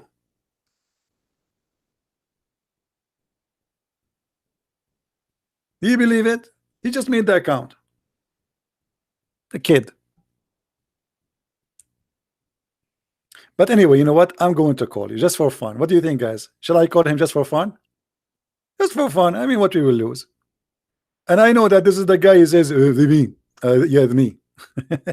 The one who told me I look like my father.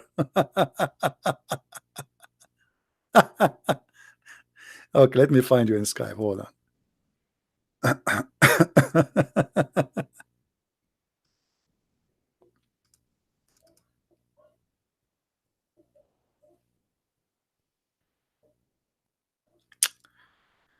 I mean, what you can do.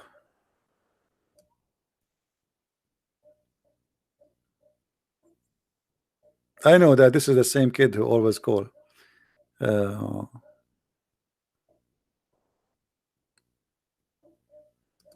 Audio.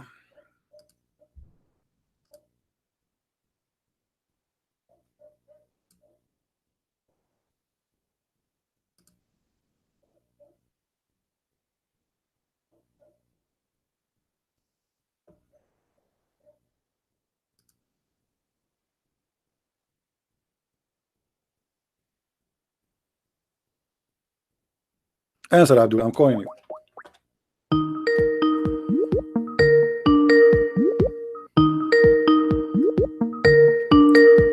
He will say to me, hello, hello. Answer, Abdul.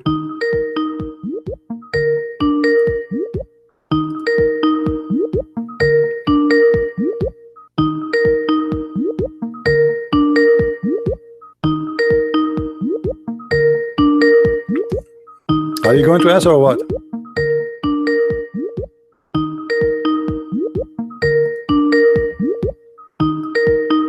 Hey, potato. He called himself CB Buster. He told you he's a potato. You don't even dare to answer. Just get lost.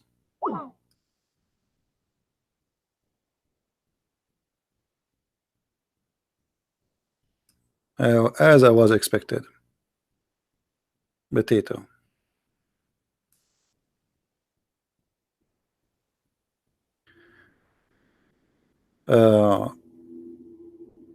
Yeah, he's a boxer. Yeah. All of them, they are boxers, by the way.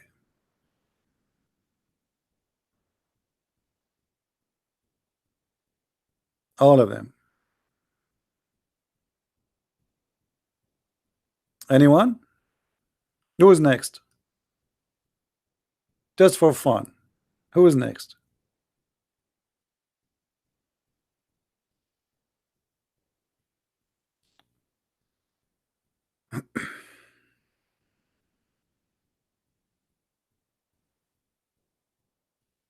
All right. Look like we have nothing but kids.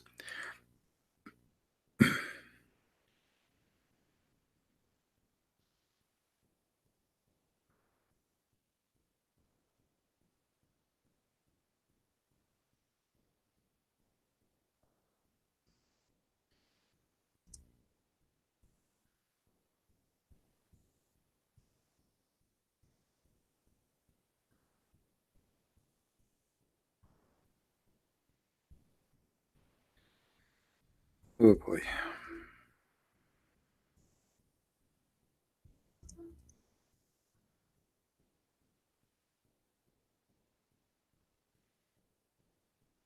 Anyone? No. Anyway, I think we are done for today. Did we have a good time, guys? Did we have a good time?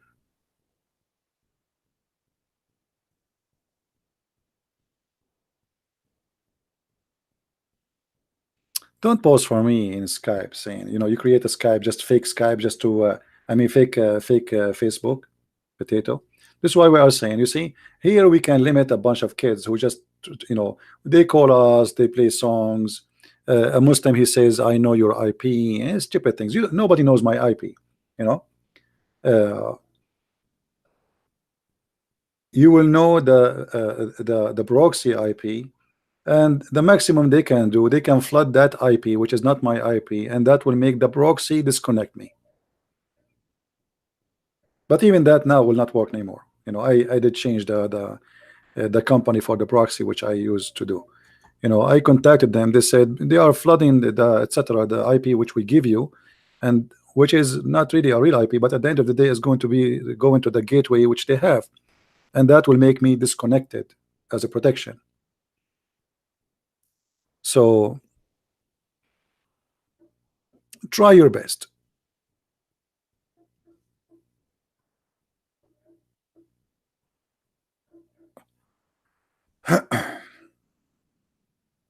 And Abdul,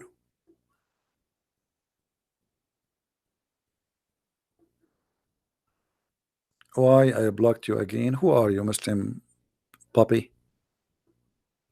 Who are you to block you? Give me your Skype to know who you are, to see I blocked you or not. I mean, look at those Muslims. We show them how stupid the Quran, how stupid their prophet, and they say to me, why you blocked me? This is what they are worried about. I blocked you obviously because you're a stupid kid. Did I block someone like the Sheikh Abdul Wadud who debated me? Did I block Dr. Rohi? Kids. They send me insult, calling me names, etc. Anyway, go a guy, he just challenged me to call him. I call him, he never answer. Potato. Who is this? Aga Abbas? Aga Abbas is just a stupid kid. I mean, I really, I feel sorry for your wife and for your children. Aga Abbas is the guy who agree that if a woman she put a perfume, she is a whore. And I assure you that his wife she put a perfume when she get out, and not only she put a perfume, I'm sure she shower herself with perfume. Hypocrite kid. A woman she put a perfume, she is a whore. That's mean all Muslim women are, according to Muhammad. Go to the Middle East. Number one buyers for perfume in the world are Muslim women, especially in the Gulf.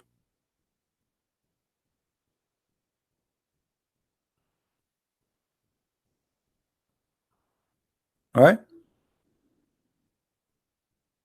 Muhammad, he don't consider a woman she gave herself to him to sleep with her a whore, but a woman she put a perfume, she is a whore. Muhammad, he have no problem with women she is offering herself for one night stand muta is a whore, but a woman she have a perfume, she is a whore.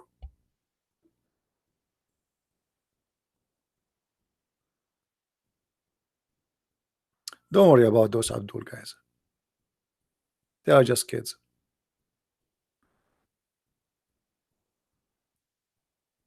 Any brave Muslim?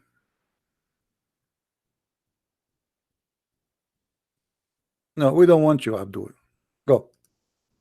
We have no place here for kids. Very clear challenge.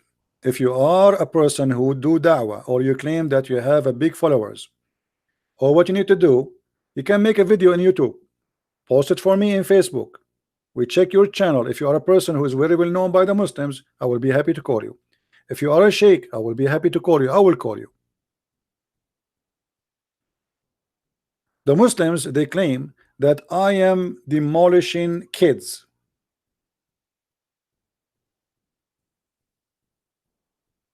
So where is your scholars? Was Dr. Rohi a kid?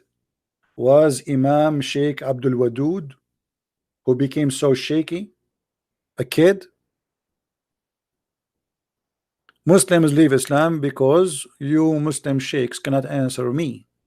Otherwise, call me. Here we go. Call Abbas about what? And he will be driving anyway.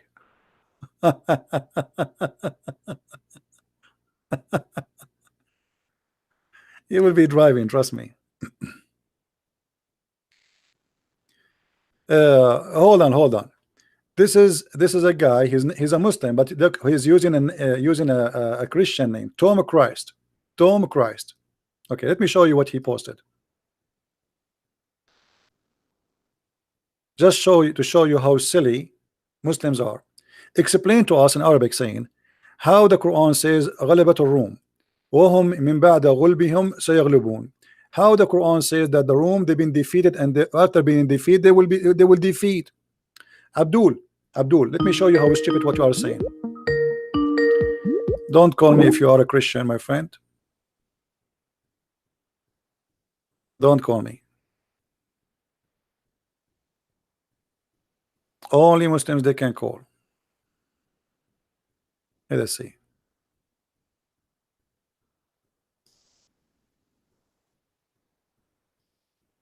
Let me go back.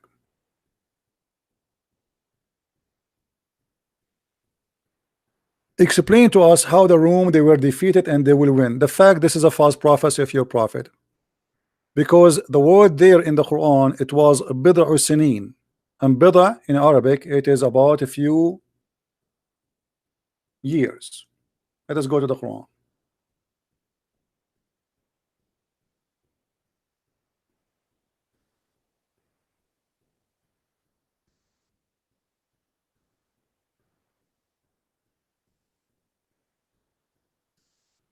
The Roman, and by the way, imagine here how stupid the statement is. If I say that the Roman been defeated and they will win again in a few years, but the Roman they are fighting the Persian for 300 years. They lose, they win, they lose, they win. So what is the prophecy here? But look what happened. Muhammad he got himself busted by using the word bada,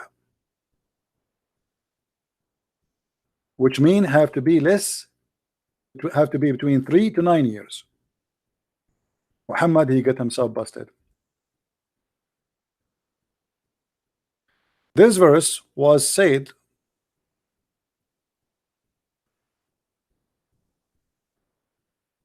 when the Rome was defeated, according to the Quran, fi adna al-ard, which is the nearest land, which is supposedly in the borders of Saudi Arabia.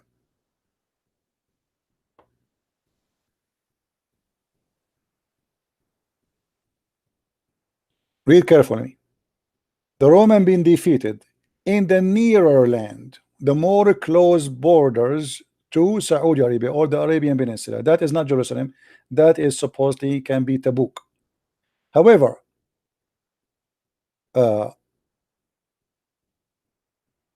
if you have my book, The Deception of Allah and Quran and Science in Depth, you will see that Muhammad, when he made this statement, it have to be about something big. Something big happened, became so famous to the point that everybody is talking about it, that the Roman been defeated, and that was supposedly the collapse of Jerusalem. But look what Muhammad he says the nearer land, what the Muslims called Jerusalem, guys. Oh, you didn't see the screen, sorry, I'm sorry.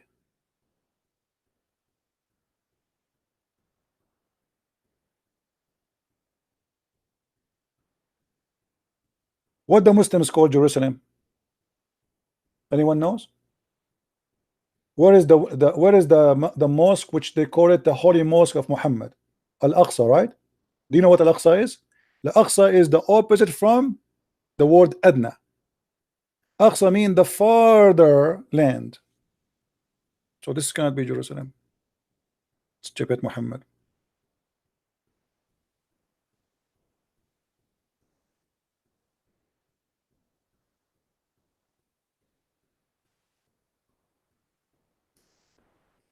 chapter 17, verse number 1. Glorified be he who carried his servant from the night, etc. to where? To the far distance place. This translation here, the far distance, this is Al-Aqsa. Al-Aqsa is in Jerusalem. So it cannot be Jerusalem. It cannot be Jerusalem. But it must be Jerusalem. Because this is the only big defeat the Roman they have. The Persian, they took Jerusalem. However, if we go and read all the defeat the Roman they have, we will find that all of them does not match with Muhammad's story, where he says is going to be they will be victorious in a few years, which means they will be victorious in less than 9 years, because the Persian they have war long after they lost Jerusalem, and it passed the 10 years period or the 9 years period. But look what happened here in this story. When the Muslim they say that the Roman they've been defeated in Jerusalem, and then they say that the Roman they are going to be victorious, and then the Quran chapter 17 verse number 1 says that the farther land is what is Jerusalem. So what is the nearer land?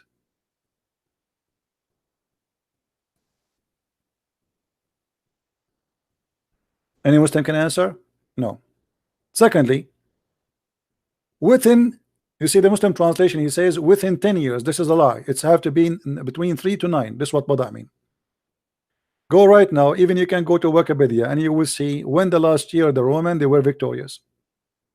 Because victory is not about just winning a battle, it's about winning the war. Is that correct, guys? War, all armies in the world, they lose, they win in the same war, but at the end the victory is only when you win the war, not you win a battle of the war. Do we agree? Okay. When the last war happened between the Persian and the Roman, go check the date when Jerusalem collapsed and check the date when the Roman they got victory. Not only they got Jerusalem back, they got victory. Even Jerusalem they got it after many years from what Muhammad said. So this was a false prophecy, and here there's a problem, another problem. Look at the problem.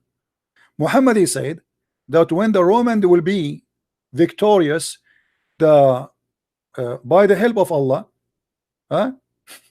Why the Roman will help? Why the Roman will be helped by Allah? They are kuffar. Why the Roman who worship Jesus they will be victorious by Allah? And not only that, the believers they will be happy. Why the Muslims will rejoice for the victory of the Roman? This is showing us that at that stage Muhammad he tried to claim that he's a Christian, because they are making fun of him that those who worship Jesus they lost the war. Muhammad he get upset. He says yes they lost but they will win again. And then Muhammad he says, and when the Roman they will be victorious, then the believers will rejoice. I challenge any Muslim to tell me why the believers will be rejoicing.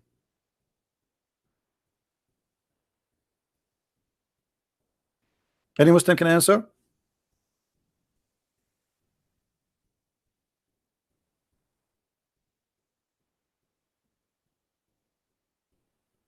Any Muslim can answer me. Why the Roman, if they win, the believers will rejoice?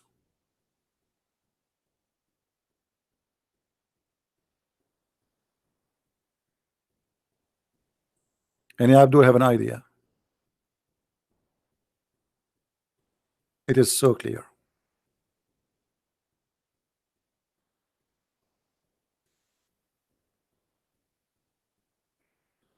If you go right now, just to show you in front of you in Wikipedia or Wikipedia, because it's walk with you with the idiots. Byzantine and the Persian war 602 628. By the way, this is not only the time they have war, all right, the war went to more than 300 years, but they are talking about special time between two famous kings. And here is mentioned to you what happened exactly. locations, this and this and this and this and this. Persian invasion of Byzantine Empire, return to etc. And here they are start giving you a date as an example. When the Persian they occupy Jerusalem, 614. What the date the Roman they got Jerusalem back? According to what we see here in front of us, and by the way, I don't go by Wikipedia because anyone can change the article, but we will go with this. But you can check out yourself. The war really continued and did not finish until almost 628. 26, it was like their victory became clear, but they did not finish until 628, as I remember. And then if we calculate how many years between 614 and 626 and 628, we will find that Muhammad gave a false prophecy, because the victory of the Byzantine was not coming in the 10 years period he mentioned. As simple as that. This is a list of the Roman and Persian war. Endless. More than 300-400 years war. So this is not a prophecy. Same time, this guy, he said that the prophet, he said that we will occupy the Constantinia.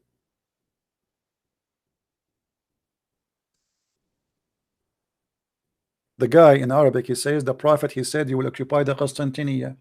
False. Your prophet, he said that is the Arab, they will occupy the Constantinia, not the Turk. The one who occupied the Constantinia was the Turkish, not you. Let us read the prophecy of your prophet.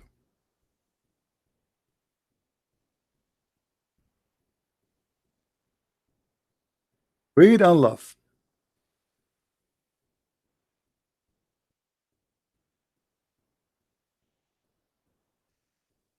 Oh, let us see where your prophet speak about it.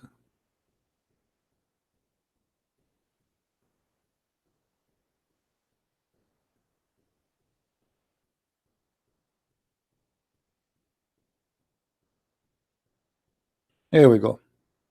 Read carefully with me and love.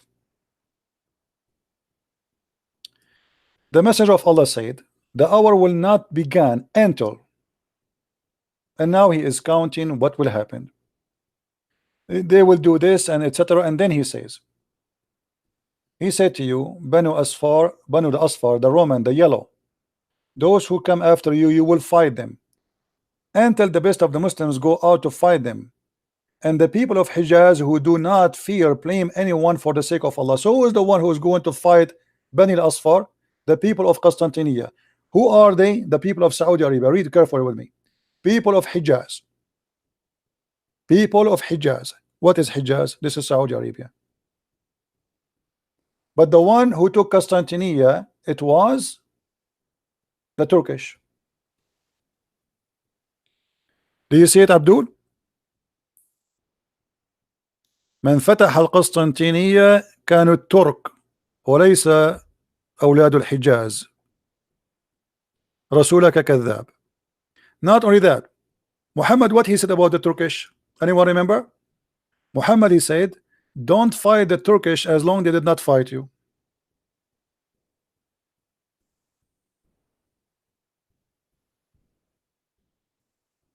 Muhammad never predicted that Turkish will be Muslims. They are your enemy.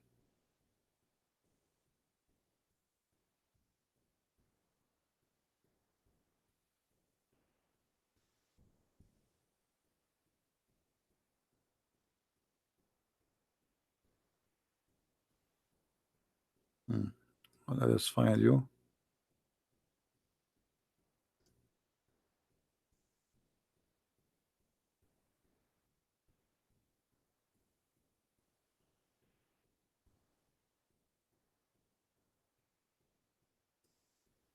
Read carefully and laugh. You're a prophet claiming that the Turkish will never be Muslims and they are your enemy and they are a sign of the judgment day. Allah also said the hour will not establish until you fight the Turks. People with small eyes, red faces, flat noses, and their faces will look like shield coated by leather. The hour will not be established till you fight the people who shoes made of hair. So you're a prophet, he considered that those are the enemy of Islam until the judgment day. But the one who opened Constantinople is the Turks.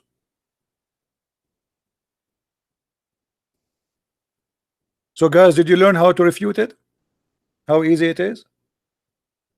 Muhammad, he claimed that the one who will conquer the Constantinople is the people of Hijaz. Who is the people of Hijaz? Those people of Saudi Arabia, the Arab, pure Arab. The Turk are not Arab, they are Asian. They are the one who will conquer Constantinople. Again, this is a proof that Muhammad is a false prophet. And in the top of that, Muhammad consider the Turk are the enemy of Allah until the judgment day. And judgment day will not even establish until you fight them and kill them.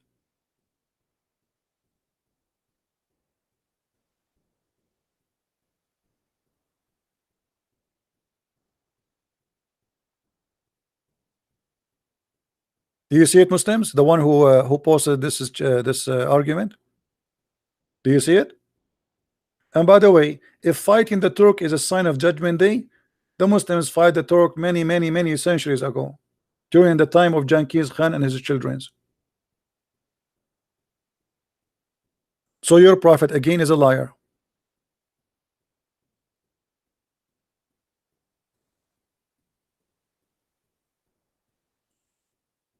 Your prophet is a liar.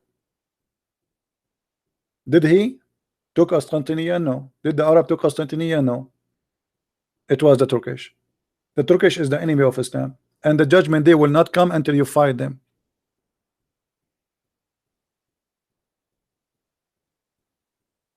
Any Abdul?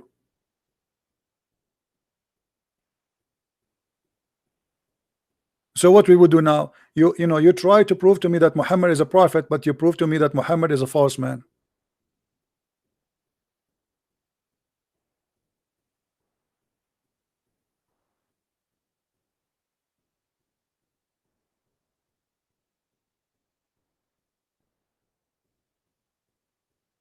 Where is the Abdul who was making statement? Look like he's dead. And by the way, here you will see how Muhammad make fun of the look of the Asian. Do you see how he make fun of them? He says he described their faces as if somebody hit them with the hammer in their faces. They have a flat faces, red faces, small eyes, and their faces look like a shield coated by leather with leather. Obviously, Muhammad is making fun of the Asian people.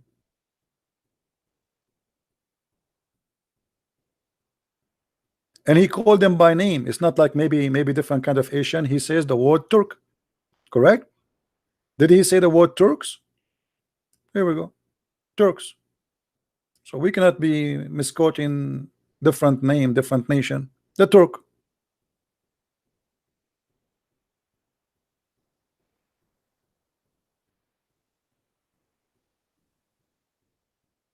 Right? Many Abdul? Again, Muhammad is a false prophet. If Muhammad is a prophet, he should predict that the Turk will become Muslims. But look, he is saying no.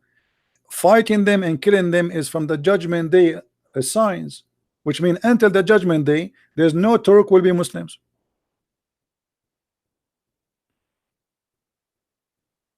Do you understand, guys, what I'm saying? According to Muhammad, until judgment day, there's no Turkish person will be a Muslim. So who is Turkey today?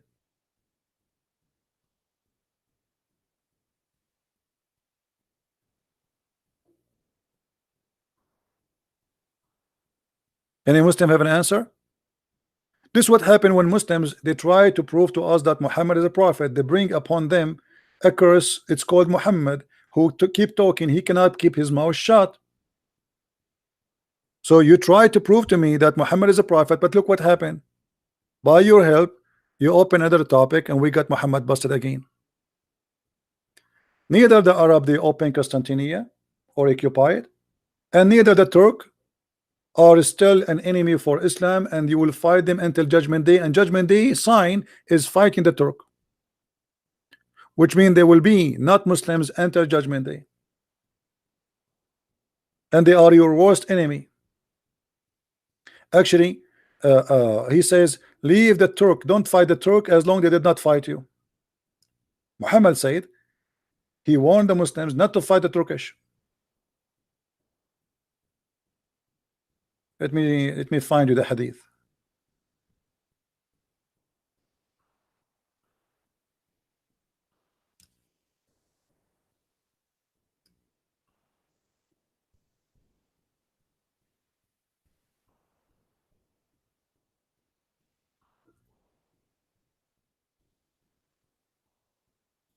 Leave the Turk alone as long they leave you alone.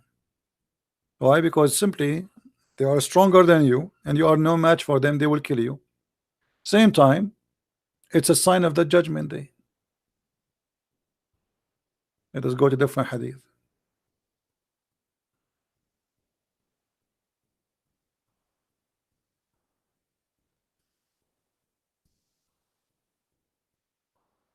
Read it.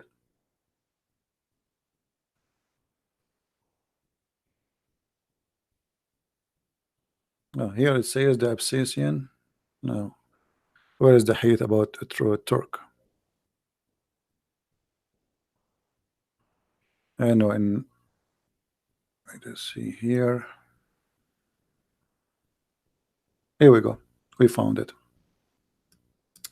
In this hadith here.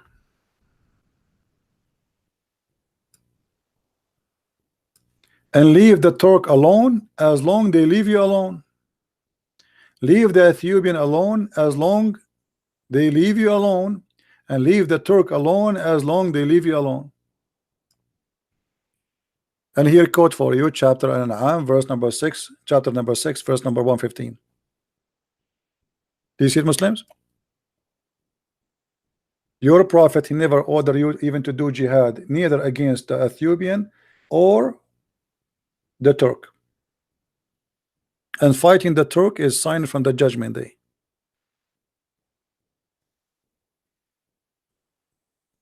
Any Muslim? So your prophet is a false prophet.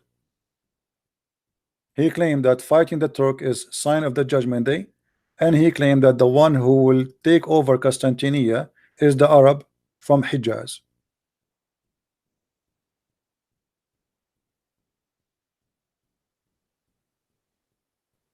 You see it? And not only that, he claimed when this happened, the Messiah will appear.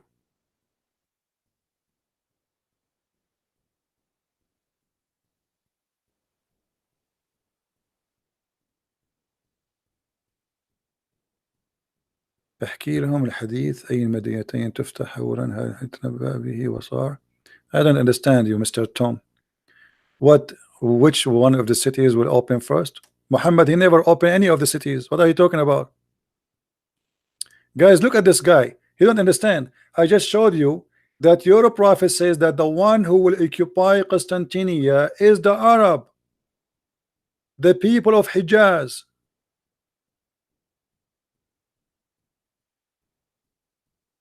You will fight. He said you will fight Banu al-Asfar, the children of the yellow, the Romans, and those who come after you will fight them. Who is talking about until the best of the Muslims go out to fight them? The people of Hijaz. The best, the one who will make victory against them is the people of Hijaz. Is the Turk or Arab and they are from Hijaz? هل الأتراك من الحجاز؟ من سوف يأتي بالقسطنطينية هم أهل الحجاز يا هذا. هل الأتراك عرب؟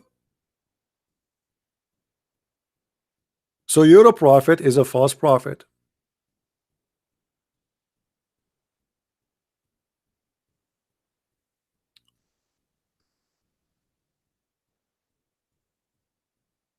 Guys, in the judgment day, before the judgment day, the Arab, they will take over it again.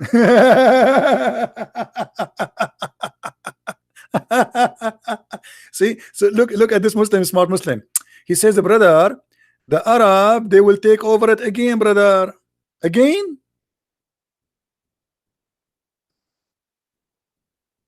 Do you see how when we get them busted, how they try to lie? They say, oh, he is saying that this is the okay, the Arab, they will take over it, brother. But later, when later happen, let me know. When later happen, let me know. The fact the Arab are taking nothing. Hey, Jerusalem is in the hand of the Jews. You said to me that Allah will open the city of Herakl. What is the city of Herakl? Jerusalem? But Jerusalem is not in your hand. False prophecy. And Jerusalem was not opened by the hand of Muhammad.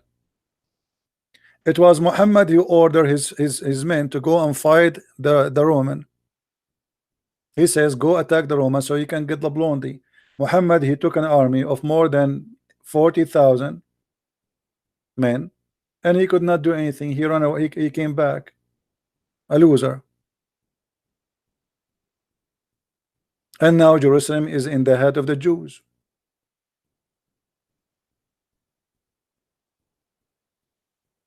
It's a war to continue, my friend. It's not over yet. And soon you will lose even Mecca. Just wait. Your Islamic countries are collapsing left and right. War in Syria, war in Egypt, war in Yemen, war in Libya, war in Algeria, war in Morocco, war in Afghanistan, war in Iraq, and soon war in Turkey. And just wait. I mean, what is left of you? Your Islamic countries are collapsing left and right.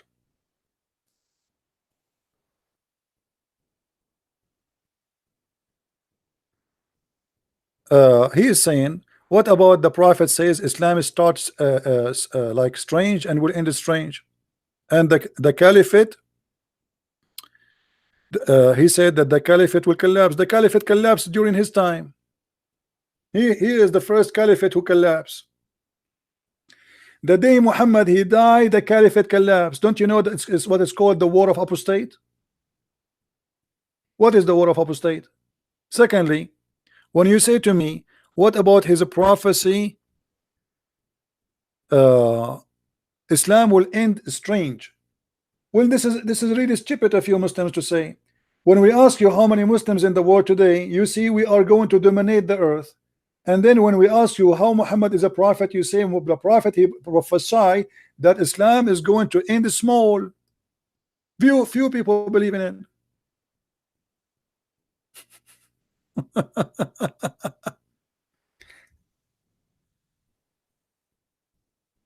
Just to show you the madness of this cult.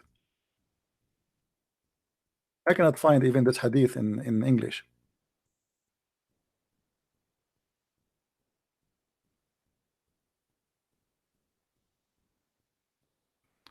Let's see.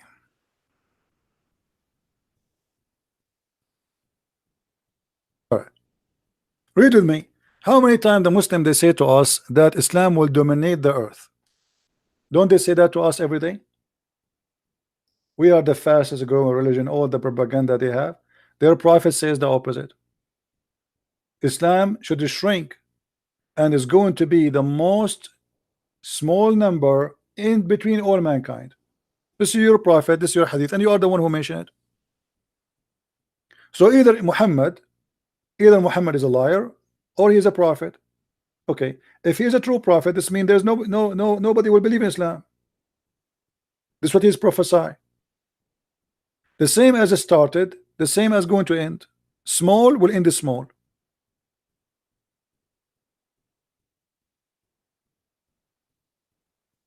Do you see it? Now here, Muhammad here, he's getting himself busted again. Anyone knows why? Anyone knows why? Muhammad, he says, I am going to be proud about your numbers. So how you will be proud about their numbers, which means this is in the future, and then you says that they are going to be the smallest in number.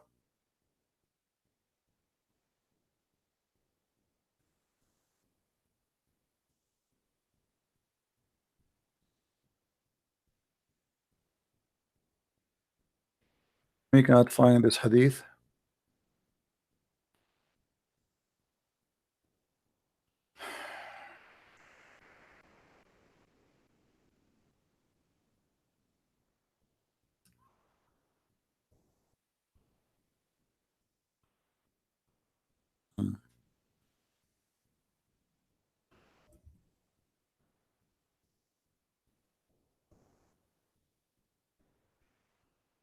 Trying to find the hadith.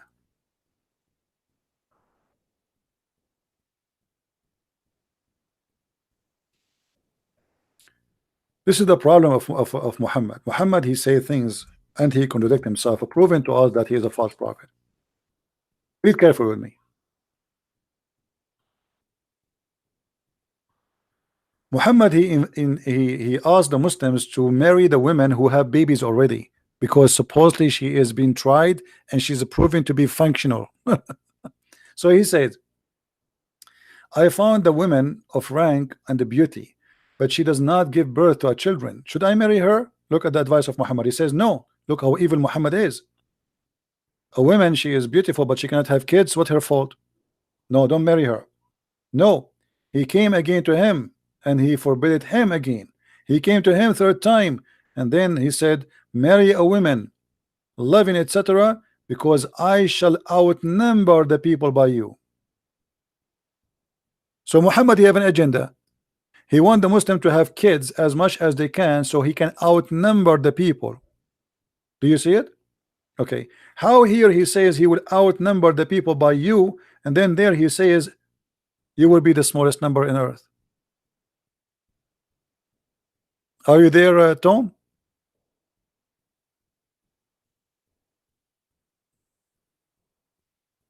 Are you there? Which one of them is true?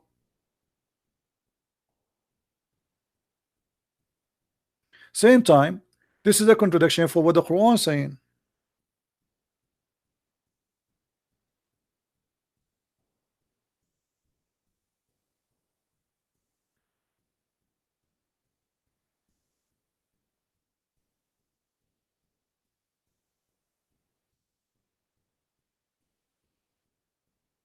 Let's see what the Quran said. Read carefully and laugh with me. Chapter 3, verse number 55. When Allah said, O Jesus, lo, I am gathering thee and causing thee to ascendate to me. By the way, it doesn't say that. It says, I am causing you to die and I will take you to me, but fast translation. And then it says, and I will make those who follow thee above those who disbelieve enter the day of resurrection. So based on the Quran, the victorious is going to be those who follow Isa, the ones who follow Jesus, the Messiah, not the one who follow Muhammad. Do you see it? Until the judgment day. And here we have a problem. Anyone knows what the problem? Not only the Christian, they will be victorious until judgment day, but we have a bigger problem. Anyone notice what the problem?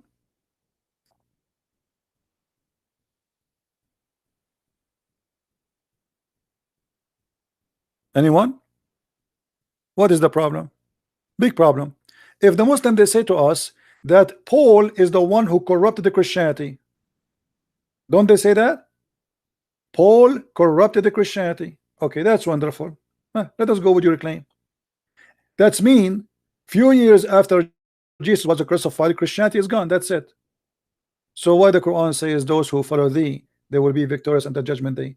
That's mean there's not a single period of time there's no true Christians, but there's 600 years between Jesus and Muhammad. So this 600 years, let us draw it here. So if we say here we have Paul, the one the Muslims they hate him to death. And by the way, their prophet never said anything against Paul. Paul, they hate him to death. Okay, from the time of Paul to the time of Muhammad, Christianity was corrupted or not? Muslims, they will say yes, it was corrupted. Okay, that's mean there is 600 years period.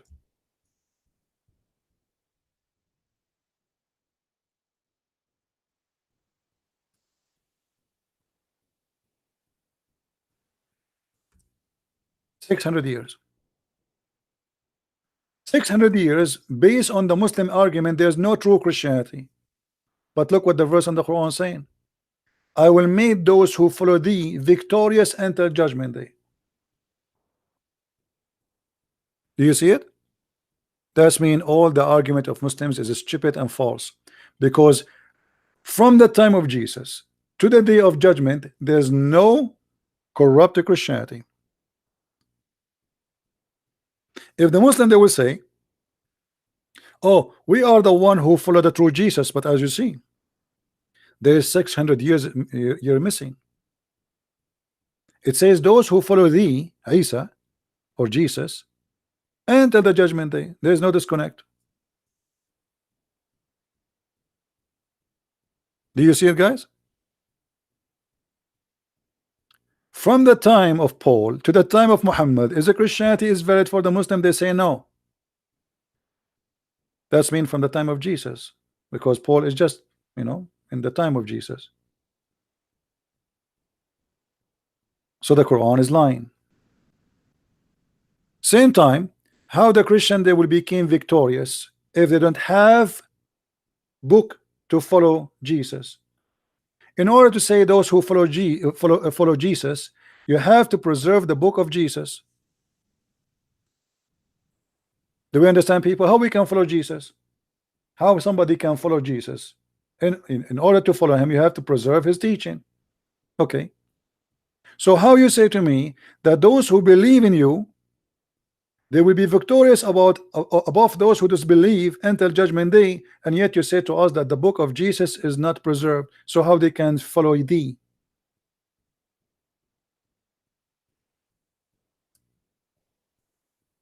Do you see it? This is again confirmed that the book of Jesus never been corrupted, because in order to follow Jesus you have to be a person who have the guidance of Jesus, and the guidance of Jesus is in the book of Jesus. If the book of Jesus is gone, how they can follow thee? Are we learning, guys? Are we taking notes?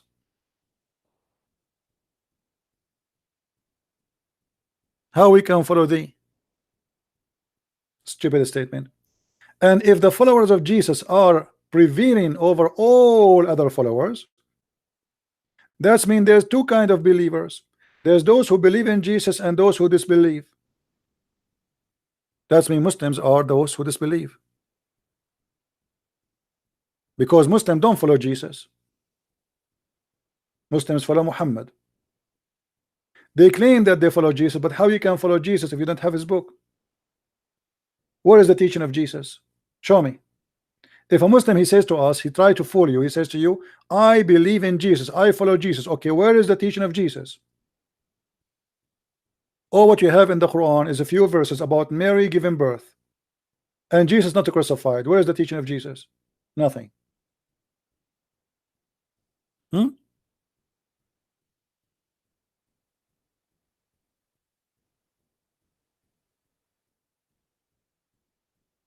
Yeah, the Muslim Abdul, they can say whatever. Yeah, we refuse cause of kids. Those are kids. Even we called them, they did not answer. Any Abdul? Any Abdul who wanna call his imam to call me?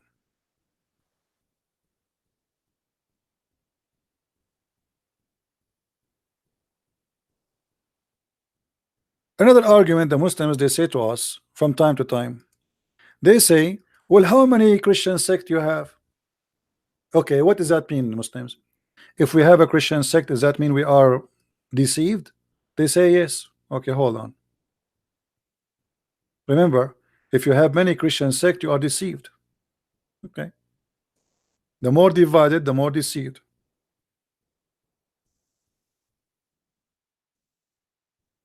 According to Muhammad, the most divided people are Muslims.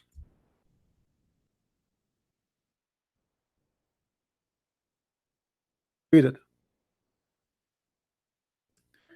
The Prophet said, the Jews will split into 71 or 72 sect. The Christian will split into 71, 72 sect, and my people will split into 73 sect. Do you see it, Muslims? This is their logic. If you have many Christian sect, that means you are deceived. And here we go. Your belief is gone. But Muslims are the most divided ones, according to Muhammad.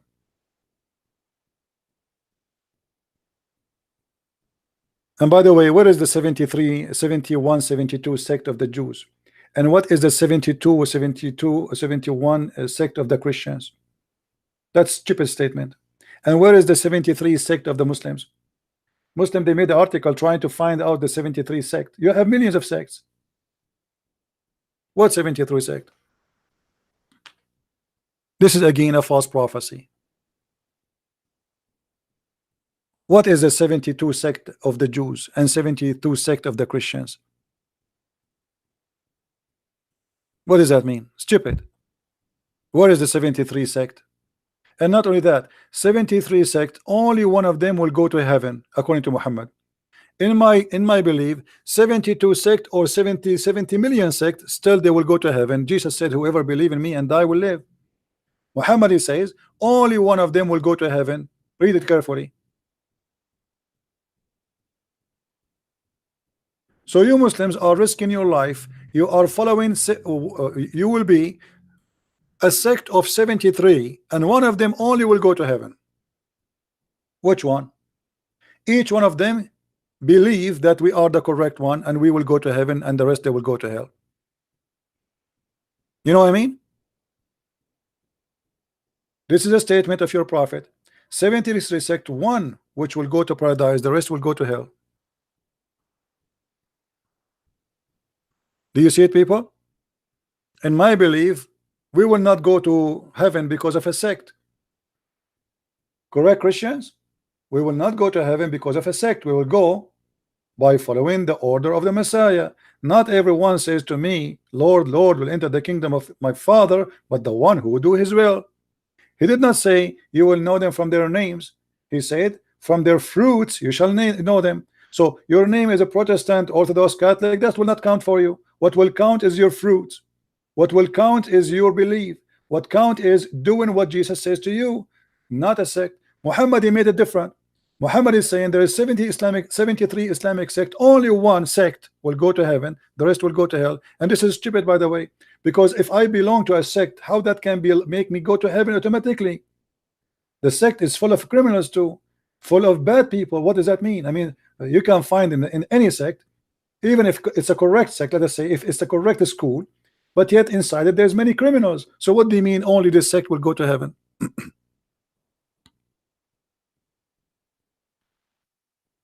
So for us as a Christians, if you became a Christian, you have 100% opportunity to go to heaven. If you go to Islam, you have 1 to 73 gambling game, even cards. How many cards, guys, in the card game? How many cards? 52? 51? I forgot. 52, I think, right? 52 cards. 52 cards. So Islam is a game harder than the card to win, because it is 73 to 1. Your option to win is 73 to 1. You are gambling. And how you will know which sect is going to go to heaven? All those sects, they are sect because they believe that we are the right one. Every sect of those 73 says we are the right one, the rest they will go to hell. So Islam is nothing but a gambling. Muhammad, he confirmed to you that the percentage of going to heaven is 1 to 73, which means from every 73 sect there's one person. Let's make it this way. We have 73 people.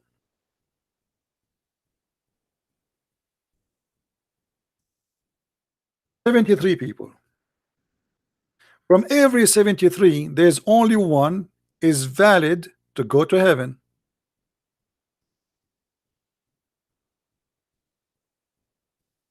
What a horrible percentage.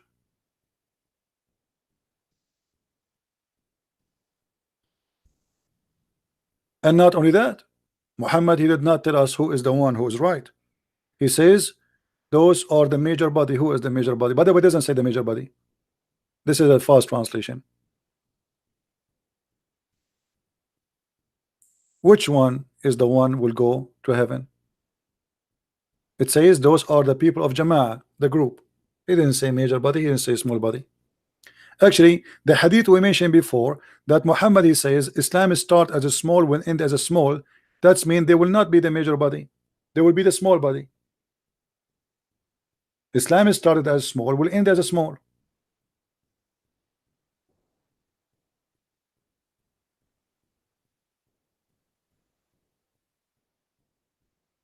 Do you see it, Muslims? So Islam is the most divided belief according to your prophet. And not only that, very few of you will go to heaven. Islam starts strange and will end strange. Strange, what does that strange mean? Strange. You are a stranger if you are what? One of many, not from your kind. Is that correct? Guys, you understand what strange mean?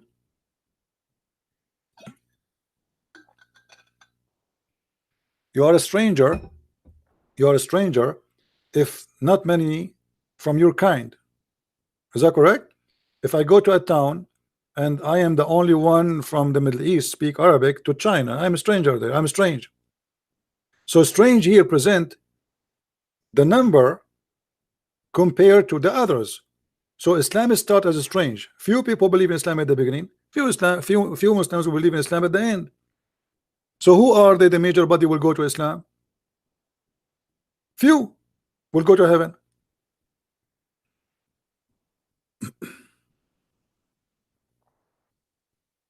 No, the word is strange here. You see, we are translating the Arabic, you know, not really, this is not really an English thing. So بدأ الإسلام غريبا وسوف يعود غريبا. غريبا here is you being going out of your territory. You are out of your territory and you are a few. Nobody like you. Few like you. Simply stranger. When you say I saw a stranger, it means he is not from town and he is not from here. As simple as that.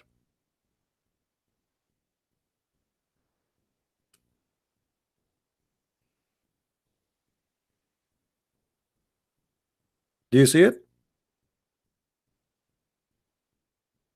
The word in Arabic غريبا. غريب. غريب.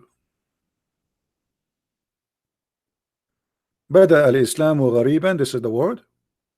Strange. And is going to go back strange. Or a stranger.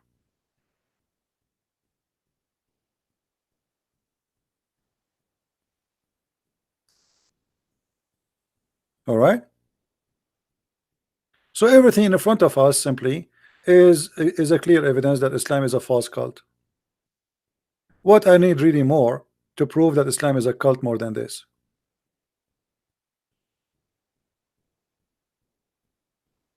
The guy who speak Arabic saying the word is strange here does not mean is going to be a few in number. No, it mean a few in number.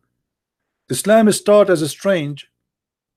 It have to be about number. Why? Because you Muslims, you claim that you are following Abraham, so it cannot be something new. Correct, guys? Don't the Muslim they claim that Muhammad was following Abraham? So this is not new. Islam is not a new religion. They say that Isa was a Muslim, Moses was a Muslim, Abraham was a Muslim. So this is not about being in you. So what is strange here? Strange, simply stranger, is about being one of few, like from your kind, few. That's what stranger mean.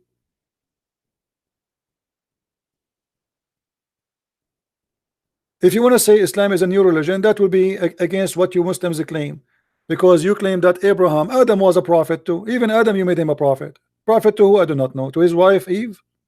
Hey Eve, sit down. Let me teach you about Allah.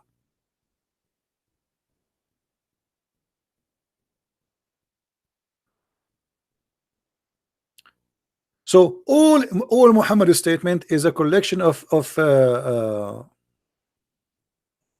contradictions.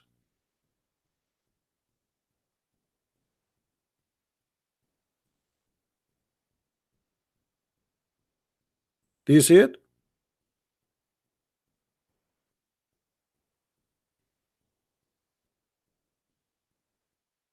And not only that, the guy who says that a stranger does not mean he will be small in number. My friend, isn't it your prophet? He said that from 73 only one will go, and those Ahlul Jama'ah. Hmm? In different hadith, your prophet, he claimed that the most of people, they are going to hellfire. Actually, even the Quran says, وَمَا مِنْكُمُ إِلَّا وَرَدُهَا. Not a single of you, but is going to get into hell, which is very crazy. Every Muslim is going to go to hell.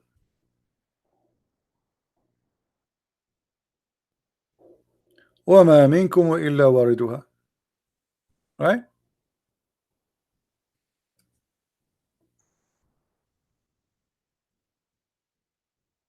Why وَمَا مِنْكُمُ إِلَّا وَارِدُهَا? Why not even one of you, but he will enter hell? In the Muslim translation, they say to you in chapter 19, verse 71, none of you shall approach it. That's false. It says none of you, but he will enter hell. Let us go and see the interpretation. 1971.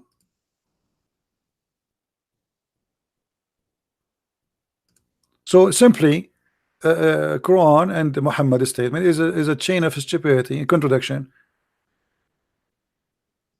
How many they will go to hell? Huh? Read it. This is Tafsir Ibn Abbas. We can show you Al-Jalalain. We can show you Ibn Kathir. Not even one of you, save that he will enter it, i.e. hell. Every Muslim will enter hell.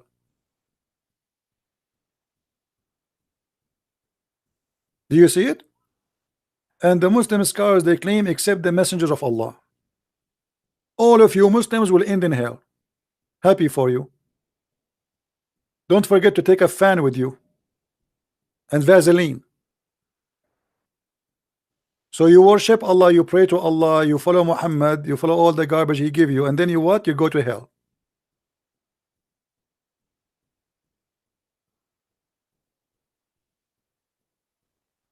No, it says there's no pass bridge, there's nothing. It says وَمَا وَإِن مِنْكُمْ إِلَّا وَرِدُهَا. Not even one of you, but he will enter it. وَرَدَ الشَّيْء أي دخل فيه. وَرَدَ, which means he enter it. And this is why this even Muslim translation saying that. There's no bridge, there's no garbage. What bridge? Even the bridge, what they call it the Sirat al-Mustaqim, which is something he copied from the Persian belief, the fire worshippers. This bridge is still in hell, because simply people, when they are walking in the bridge, some of them they will go down to their belly, some of them they will go down in hellfire down to her head, some of them the fire will swallow them, some of them they will go down to fire only in their feet, depending on your sin supposedly. Stop line, it says pass over. Guys, anybody sees the word pass over? Anyone see the word pass over? The Muslim saying it pass over. Anyone see the word pass over? This is your Islamic website. I mean, look at them. They keep saying to me, stop lying. It says pass over. I'm showing you your Muslim website, you idiot. This is you. This is Ibn Abbas. This is the cousin of Muhammad.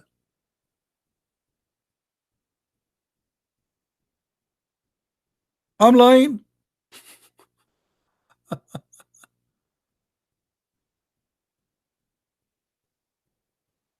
It's not up to you to say. Some Muslim, they say, I'm showing you the scholar Abdul. I'm showing you the cousin of Muhammad, who the only person Muhammad he pray for him to be scholar of Islam is this guy. So you have now to accuse Muhammad cousin, who Muhammad claimed that he is a scholar of Allah, to be a liar. Not only that, what about we go and we change Jalalain? Forget about Ibn Abbas. Ibn Abbas is a liar, scumbag. Ibn Abbas, shame on you. Here we go. This is a Jalalain. There is not even you, but shall come to it that he shall enter hell. Do you see it, guys? Do you see it? This is a Jalalain now. Oops, we are getting more in trouble now. Curse a Jalalain, curse him. Hey, Muslims, curse him. Say, may Allah curse you at Jalalain. Muslims, go ahead. Curse at Jalalain. Spit at him, spit at him. He's a liar. A Jalalain, tfu at you. Tfu. The Muslim, they are very good in spitting. Tfu. You know? Okay, spit at the screen. Okay. A Jalalain, brother. Shame on you, a Jalalain.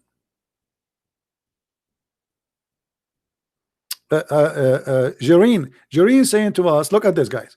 Jareen saying to us, Al-Quran make it clear that the believers will enter hell. Will the Quran make it clear too that the believers will enter heaven? The Quran, I'm showing you Quran too. It's make it clear that all of you will enter hell too. The Quran clearly says that Allah shall make righteous enter Jannah without them entering hellfire. It doesn't matter if the Ibn Kathir says or talk the Sirat bridge. Abdul, I don't care about Ibn Kathir. I'm not showing you Ibn Kathir. This is Quran, you idiot. The Quran says وَمَا وَإِن مِنكُمْ إِلَّا وَارِدُهَا. This is not a Jalalain saying that. This is the Quran. This is not Ibn Abbas saying that. This is the Quran.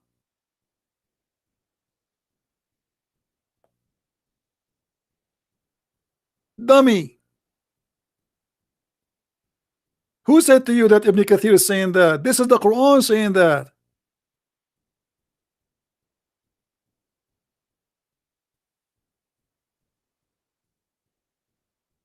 And the scholars of Islam explain it to you. It's not them saying that.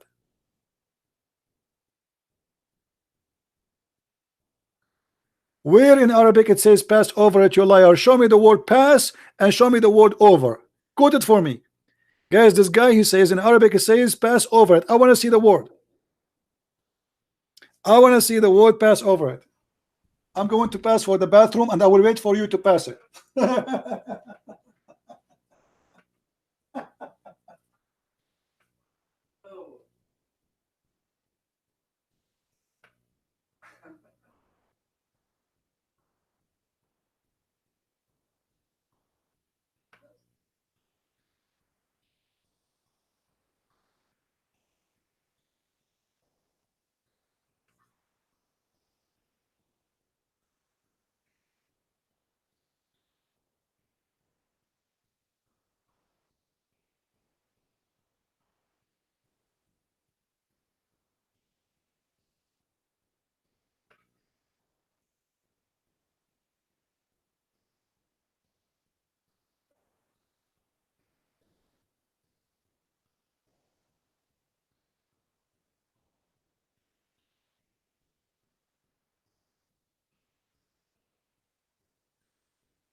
All right, all right. Did he quote for us pass over it? I was pass over it too now. Did you show me where it says it's pass over it? No, I went to visit Allah for a few minutes and came back.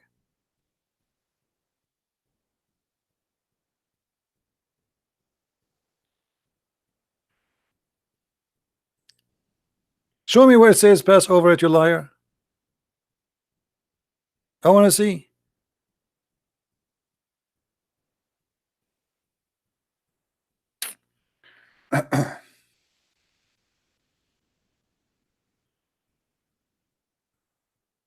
Anyway, guys, I think we have enough for now. This video, I'm not going to keep it for now because I want you to watch the two previous video, which is very important. I noticed still many of you did not watch it. So this video will disappear for maybe, you know, maybe for until tomorrow, and we will publish it again. Please watch the previous videos. What happened always, people, they watch always the last video I make, as if the video before it is not really important. You know what I mean? Which is really not right. All the videos we make are very important. They are a school to teach you how to refute and to get them busted. All right?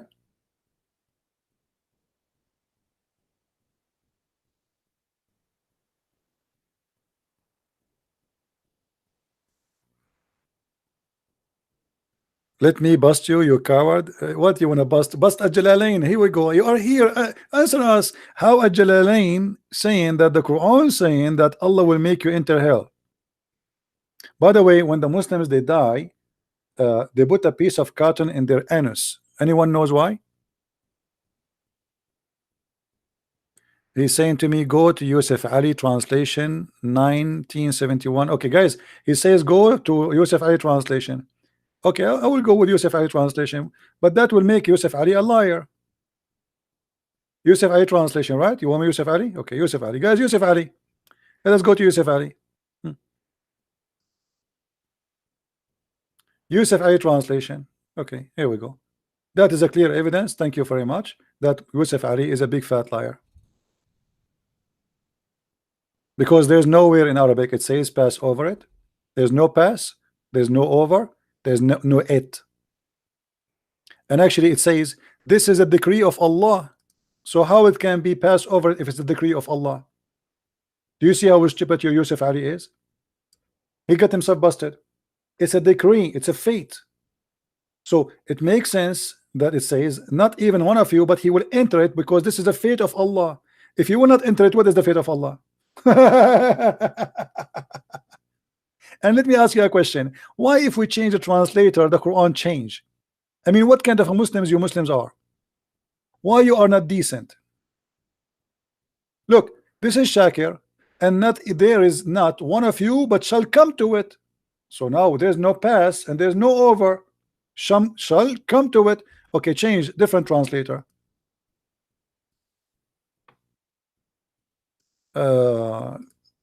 Choose different one. Sarwar. Let us see Sarwar. Brother Sarwar.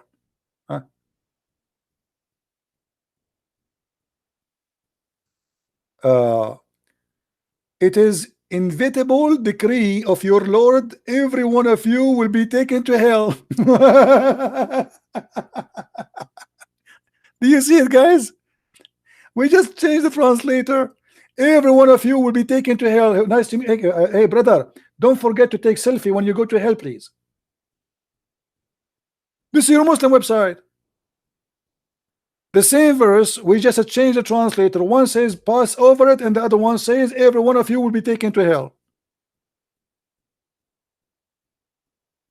So, brother, please do me a favor, brother. Don't forget to take a selfie when you go there. Just for memory. Allah will take you there. What is that? Spaceship? This is why it says it is a decree of Allah. It's a fate. You cannot change it. You will go to hell.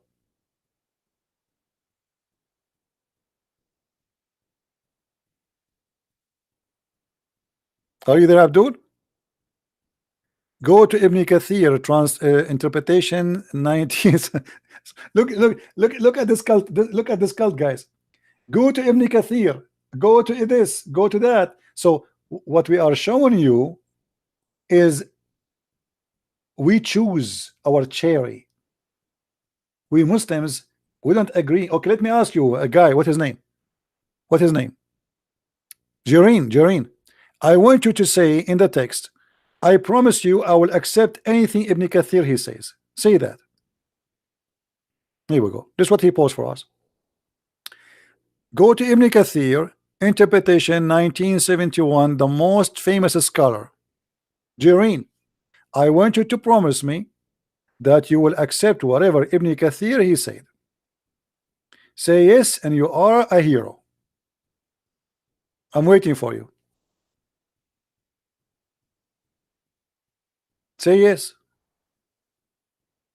What? You don't want Ibn Kathir now? Say yes. Say I accept Ibn Kathir. Only 1971. Not all. Ibn Kathir is a stupid in different verses. Only in this verse he's a smart.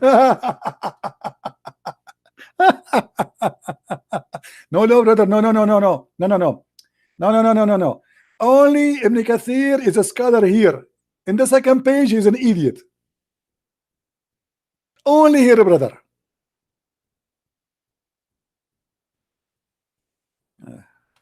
What a stupid cult. He is a scholar when they want. He is not a scholar when they want. The same as Jalalain. The same as Ibn Abbas. Here he is a scholar. There he is the donkey.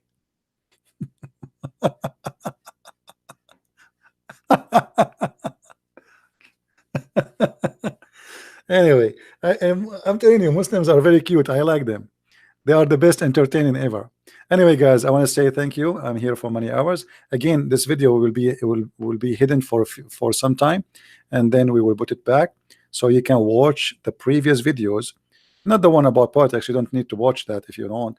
But there's 2, 3, 4 videos. Still, we have a very low number of viewers because obviously you guys watch only the new one, which is not really right. All right.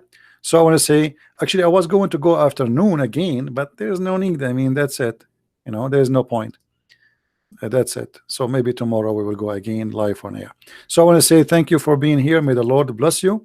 And don't forget, if you are a person who speaks Spanish, we have our book in Spanish published already. It's on Amazon. And if you speak German, English, Swedish, Dutch, French, we have my books translated to many languages. So feel free to search on Amazon, Amazon.com, Amazon Germany, Amazon France, depending on where you're located. So you can read and learn more, and you can have handy reference between your hands. With this, I say thank you. May the Lord bless you. And until we see you again, Christ is Lord, Islam is false, and we prove it every day. Amen to that. Thank you.